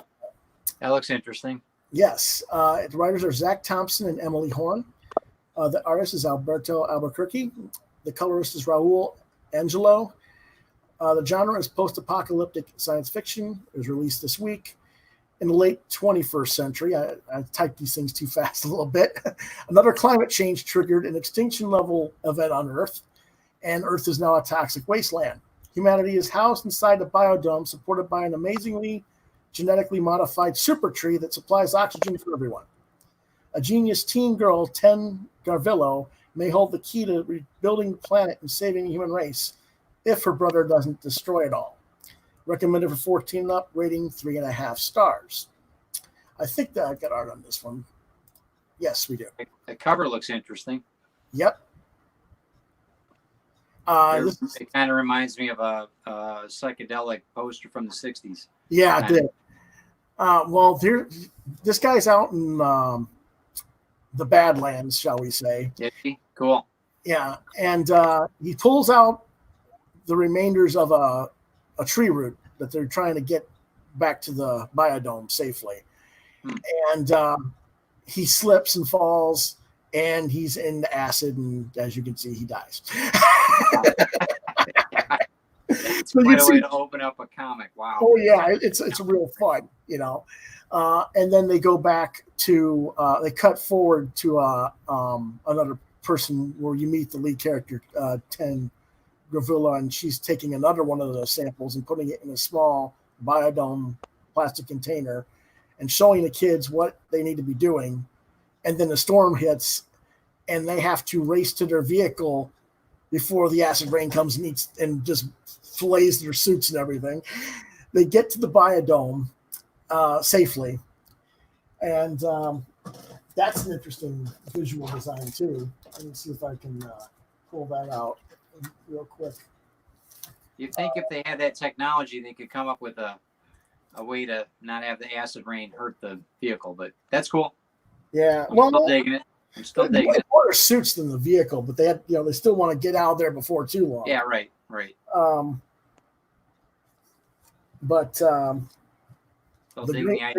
call it the green zone, and that's the biodome. And you can see this huge giant tree, That's cool. And her brother is kind of like this courier type guy, but he's not particularly smart or anything. And they've got different levels of society castes. Sure. And she may or may not get to the next level if she gets acknowledged for her genius and moved up. He's going to get left behind. He's jealous. So he's with this kind of weird group going on. He goes, well, come with me and we'll go do this thing that I got to go take this package somewhere. And it's at the higher levels of the biodome where they're not supposed to be anyway. But they go up there and she's watching the parade of what's going on, not realizing that he has this package out, and the package opens up and a bunch of terrorists come out of the package and they're all going to get attacked. That's how they leave it at the end of the first episode this year. So I'm like, okay, this is cool. Okay. But cool. Art looks good. Art looks real nice. Yeah. Cool. This is what I try to do though, is find interesting things like this. Yeah, that's great. Well, and that's the beauty of the market that we're in, because you can find all kinds of stories that are just so off the mark. It's great. That's great. Yeah. Unfortunately, we get bad ones too. John Carpenter's Tales of Science Fiction Redhead is one. Thank God. How many stars? I'm sorry. How many stars did you give the last one? The last one. Let's go back real quick. Sorry about that. I should have asked you that. 3.5. Good. That's good. Okay, that's solid. Yeah. Now this is the last issue of this particular series for John Carpenter's Tales of Science Fiction. The publisher was Storm King. The writer is Dwayne Swerzinski. The artist is Jason Felix. The letterer is Janice Chang. Now, Swerzinski is not a bad writer. Felix is not a bad artist by any means, as far as what we've seen of their work elsewhere. But this particular concept is just, it was never particularly good, and it just got worse with each passing issue. Got it. I've reviewed all of them throughout the course on the show, but I promised people I would tell everybody what I thought of the last issue. Marnie, who's the redhead, she is, when we first met her, she was introduced as killing everything around her because she exuded some sort of biofield that killed everybody, made their heads explode and everything like that. So, okay. Now, over the course of 5 issues, I met a couple people like that. But over the course of 5 issues, without any real explanation, she's managed to figure out how to control this so that she doesn't do that unless she really wants to. Okay. And in this one, now she's got a boyfriend that she can actually touch and make out with and be happy-go-lucky with. And I'm like, okay, whatever. And finally, all the people that have been chasing her to try and control her powers, inexplicably, over the phone, over the internet, she can now shoot this power over the internet and kill everybody that she wants to kill without hurting anybody else. Now she's got that. That's all taken care of. The story's over. Nope. Now we're going to have an alien invasion for the planet, and that's why you got the powers. And that's how they end it. That doesn't make any sense, does it? That's why I got one. That's why it's like, what was this? I was like, no. So I didn't even bother with the artwork. I was just like, again, I don't. 1.5. Yeah. I started out at 3, which is she wanted gave it 3, and it went from 3 to 2.5 to 2.5 to 2 to 2 to 1.5. So it's just the way it is. Not every book's going to be a winner, and I don't want to throw Dwayne or Jason under the bus and say that they're not good talent. They are good talent. This just particularly happened to be a miss. It's just one review. Somebody else might find something in it. That's good. That's good. Yep. Our next series is Runners Volumes 1 and 2, Bad Goods and the Big Snow Job. They're $20 each. The publisher is Serve-Man Press. The writer-artist is Sean Wang. The genre is science fiction. Originally, these were released way back in March. That is not 2020. That's supposed to be March 18th, 2000. This current edition, rather. These books were released last week, but originally it was released back in the summer of 2000. Wow, 20 years old. Yep. You remember when Firefly came out? Yep. This came out a month before Firefly. Wow. And the story is about the adventures of the space smuggling crew of the Carusa Brima, led by Roca Nastasio. Mm-hmm. He and his ragtag crew of aliens are trying to complete a job for the mob while contending with a bounty hunter, the ghost of their past, and a mysterious alien girl lying unconscious in their cargo bay floor. Does that sound familiar to you? Just coincidental. Wow. It's basically Firefly with the comic with all alien crew. And so if you love Firefly, if you love Han Solo, as the Han Solo idea of the smuggler. This is the thing. This is your jam. I give the books 5 stars. Really? Wow. Yes. Big fan of it. And you don't necessarily have to go take my word for it and look at the stuff. You can go online to runners.com and read them online. That's cool. You can see the first 2, you can read the whole first 2 stories pretty much for free online. And he's working on the 3rd trade as we speak. That's cool. I mean, at 20 years old, I mean, they should be, should be free, you know. Huh? Well, no, he's had them out on digital platform for years. That's cool. Good.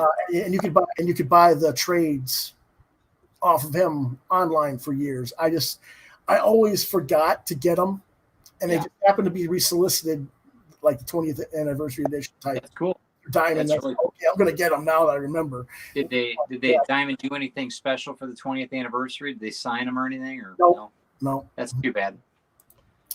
But I still love the books. I'm going to go ahead and pull out volume 2 since it's not bad. Yeah. Let's see some of that artwork. That's a good sized book. Wow. Oh, yeah. That's nice. It's a good 176 pages. I think both of them were 176. That's cool. Little novella. That's chapter. Cool. They're out in outer. They're in this particular one. This is the 2nd chapter. They're being tracked by bounty hunters in the snow on an ice planet right now.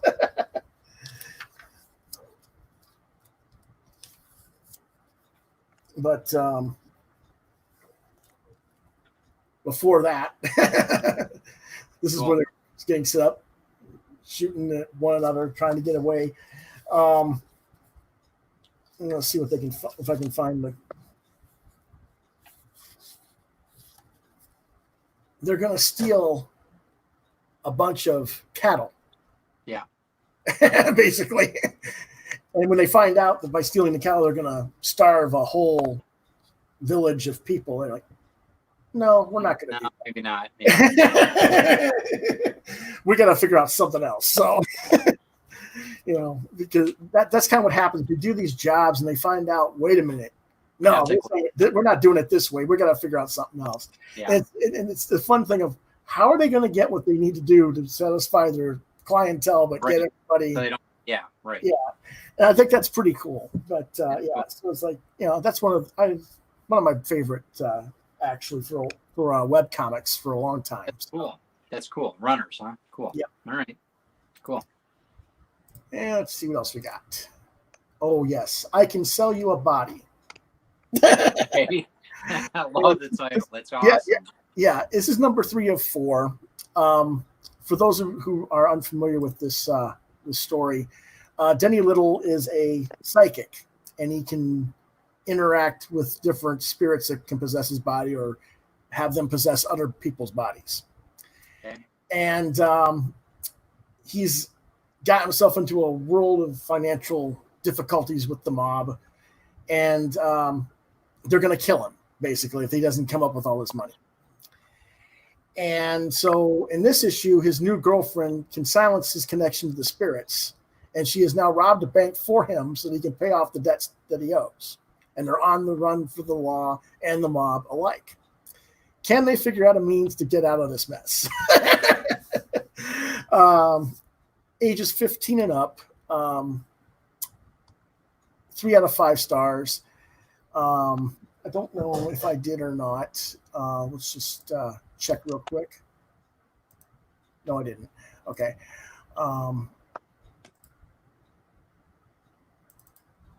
Silly computer. There we go. Yeah, I'm going to pull that one out too. That's fine. Let's see if I can find her. Again, so many of these books this week. That's that one. Where'd you go? Oh, well. There it is. I guess I got like so many books. Let's go ahead and show some of the interior. Sure. And the cover's pretty basic. all the covers for this series are white background with just like a one figure thing. Yeah, there we go. He's Denny's in a room basically talking to himself and different spirits about how he's a big screw up and that he deserves to die. Okay. Very uplifting. Yeah. Yeah. His girlfriend comes in with the money, and one of the demons that's trying to possess him comes out of the body. Okay. And she basically, he's like, I'm going to take you over and I'm going to, do this. And he enters right to the mouth and starts, takes possession of his body, starts rotting the body. She kisses him and drives the demon out of him. Okay. All right. And as long as she's around and they're in physical contact, nobody can possess him. Nothing can hurt him because she's psychic enough that she pushes him out. Okay. Cool. Yeah, and so they got the money, and the mob's still looking for him. And this is supposed to be going on right now. So how they got to a payphone, I don't know.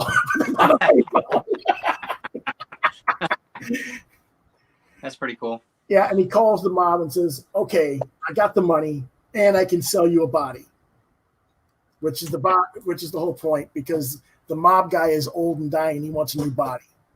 Okay. And so this is what's going to happen. Is what happens next is the last issue.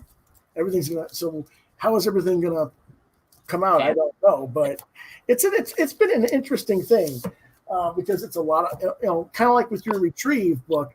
There's a lot about reincarnations and that's cool and stuff, but it's like a very weird. How many stars on that one? 3.5, I believe. Let's check again. Wait, let's make sure real quick. Yep, 3 stars. 3 stars. Okay. Cool. Let's see. Somebody at Facebook is hitting. Okay. That is all right. Okay, our next book is Tomorrow, number 2, from publishers Dark Horse. The writer is Peter Milligan.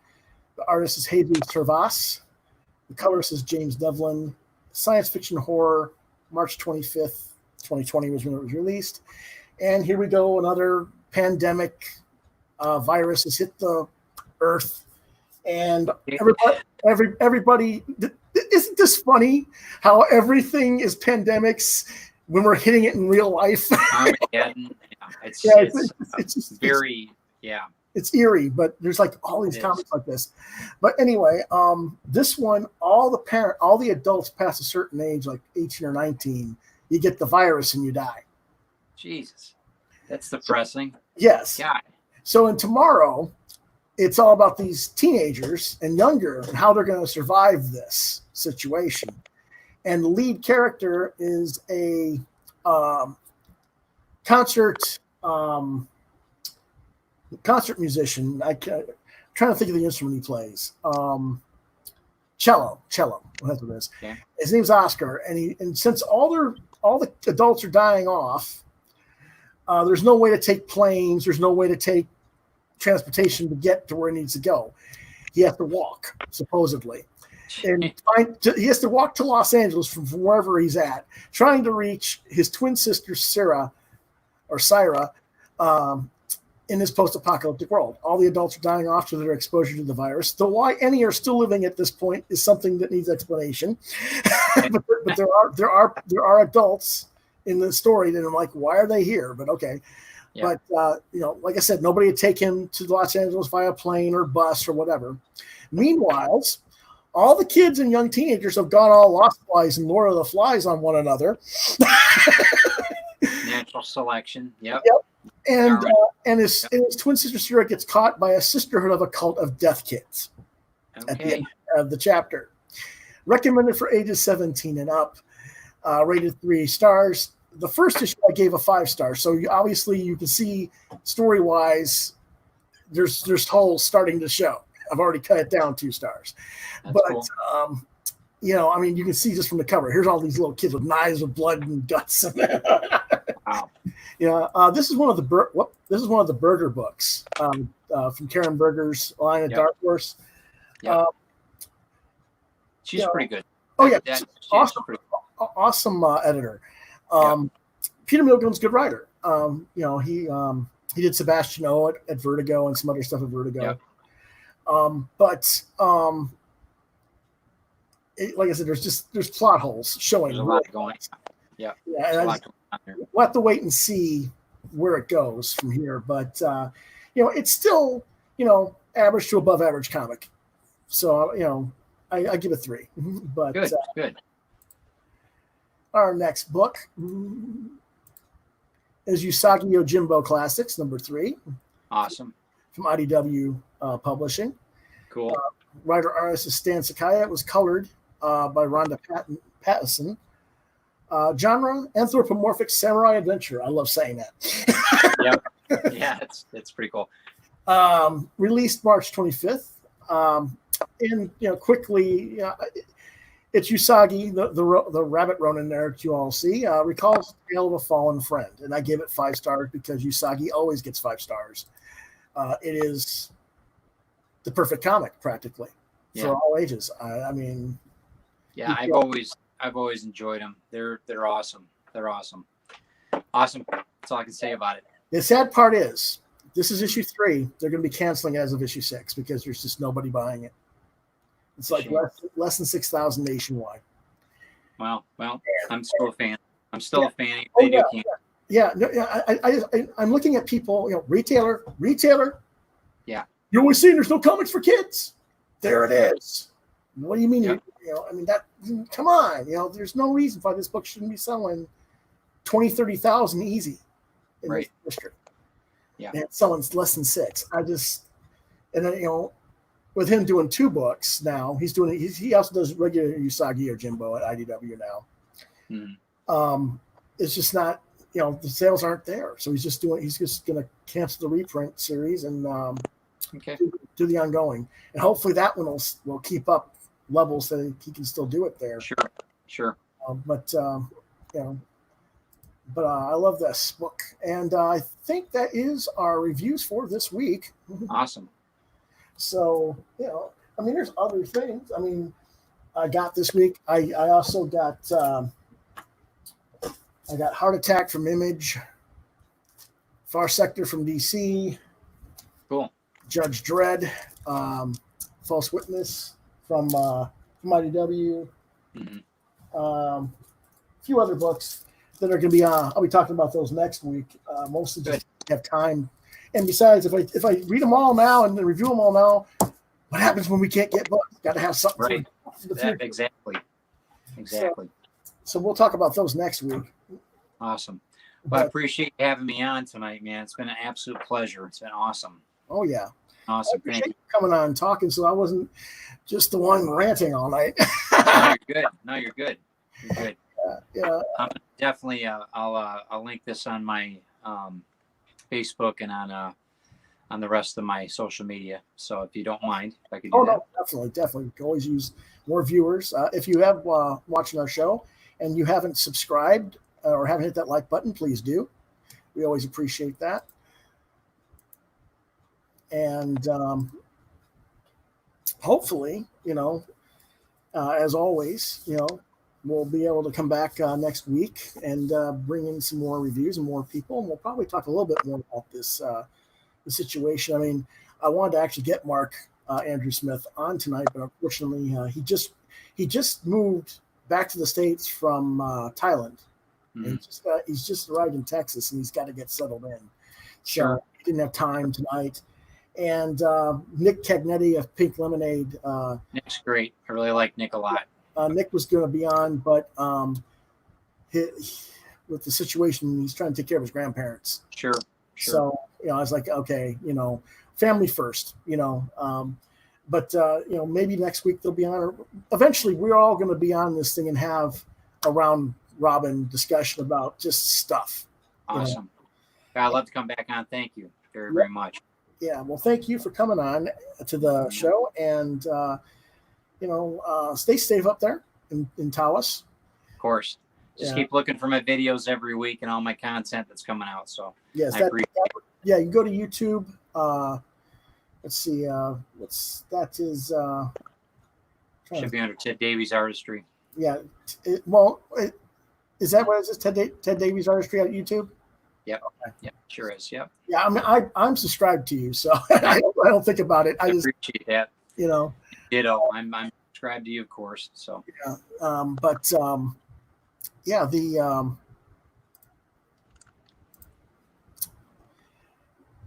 I find myself. I don't know what other podcasts you watch. I know what you used to watch. We're not going to mention it. Where I used to be. But is there other podcasts that you follow? I've got a couple. Well, there's a few different ones on YouTube that I follow, but Kayfabe, those guys are great. Kayfabe Comics, they do a lot of different. They do a lot of things for independent comic book publishers, and they're awesome. I listen to, I do a lot of different things, podcasts, not just YouTube. I do, I listen to a lot of different things, everything from NPR to, you name it. Right. What was one of the ones that I was listening to? Creator Owned Comics, I think it's called. Creator Owned Comics. They're a pretty good podcast. Of course, yours. But they're, I've been putting out so much content, I don't necessarily have time to watch the YouTubes that I want to. So, but I try to do it. I try to go all over the place on it.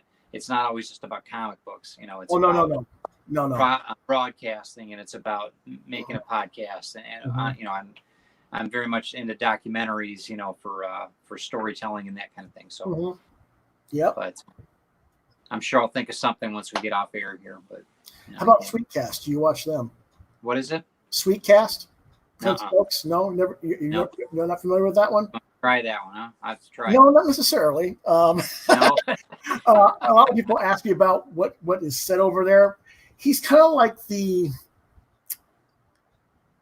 Comicsgate light. He sort of associates to them, but he's not he's more sensible than them. Yeah. But he's still part of that kind of group at times. Right. But most of the time he's more sensible. But every once in a while he kind of goes a little bit off the rails. Sure. One of the guys now that comes to mind, one of the guys I do listen to quite a bit is Brian K. Morris, Rising Tide Publications. Okay. He's got a red fez.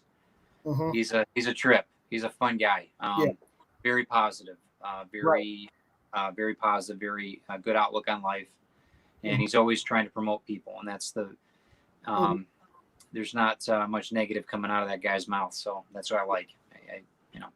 I try to utilize that. Right. We always want to try to be positive. Yeah. And I'm going to be honest. There are times where I am negative on the show at times because of frustration with people, but usually it's me basically bitching other people's negativity. It's like, come on, stop. I'm pretty cynical. It's like, I want to be extremely cynical, but you try through the light. That's how I filter out, how my mind works. Yeah. I have like this aggressive attitude towards something, and then I backtrack and I look back on it and say, oh, well, you know what? It really isn't that bad. Yeah, that's just the way my mind works. But so I give you a little, pass on that. Well, it's kind of like this whole situation with the retailers. I've been around for 27 years, and the stuff I've done in, we'll call it the diamond market, except for the stuff I did for Marvel in the 90s, none of it sold half as well as the stuff I self-distributed. And right. And so when a retailer says, well, how is that the comic shop's fault? Well, whose fault is it then if it's not yours? Mm-hmm. I don't know, but I hate saying that because, again, I don't mean to be mean to them or to disrespect them. That's not the point I'm getting at. It's that if you say that you want our help, you got to meet us in the middle. I just don't think they have. But we and I've had it goes. A lot of different businesses are like that. It's not just a private. It's a lot of business owners can be very difficult to deal with, no matter what you do. Yeah. I have I just try to look for the the best that I can find. Who I can. If I usually I go with my gut. If I don't like somebody or whatever, I'll just walk away from it. I don't even waste the energy on it. Mm-hmm. But sometimes you have to learn that too. Sometimes you can't see that the forest for the trees. But, I'll be honest with you. Years ago, I would hold it and hold it and hold it. And hold right. Until somebody just hit the right button at the right time, and that was it. Yeah. Here. Oh God! Here comes smog. Right. Napalm. Boom. Yeah. And I just and people would go, "What the hell was that?" Where did that come from? Yeah. Yeah. But they don't realize it's like literally months and months and months of a bunch of different people at the same place, just saying stupid stuff that it's like it builds up. I get that. Yeah, and now I just like I've gotten to the point where my practice is I'll type it out, I'll rant. Okay, delete. And and I just don't post it or I just don't, I try not to say it because it doesn't seem, even if I'm right, quote unquote, so to speak, it's not, the message isn't being heard, I guess you could say. It's just. Well, you're also falling, it falls on deaf ears. That's all. You just have to find the right ears. Yep. That's all.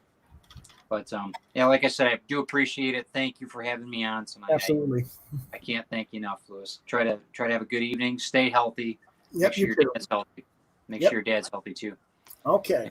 I'll keep in touch with you. Know what's going on. Yep. Alrighty. This has been Ted Davies of Ted Davies Artistry, creator of Retrieve and Albino Zulu. We're gonna go ahead and let you head out for the evening and have a good night. Thanks everybody for watching. Thank you. All right. And as always, we always appreciate you coming on to the show and watching our shows.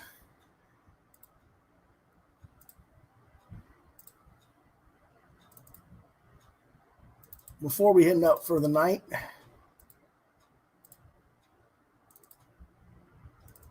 want to remind you all that our show is in accordance with the new COPPA regulations, and our show is rated for ages 16 and up, and that even though we do comics and other content that is kid-friendly, the context of our episode is to address adults and inform them of said content to research as consumers in service of their youth. And we do occasionally use adult language. Tonight we were very relatively clean, I think. But that's probably because Ted is such a gentleman compared to a lot of us. I don't know how we would have gotten it with other people. But again, if you want to reach me, you can reach me on Facebook at lewis.brightraven, at deviantart.com/brightraven, here on YouTube at Quoth Raven, Lewis Brightraven, at Gmail, which is my regular preferred email you use if you want to reach me by email, at Quoth LBR72 at gmail.com, or if you have to reach me at Yahoo Mail, it's lewisbrightraven at yahoo.com. Our podcast usually airs Thursday nights at 9 p.m. Eastern Standard Time.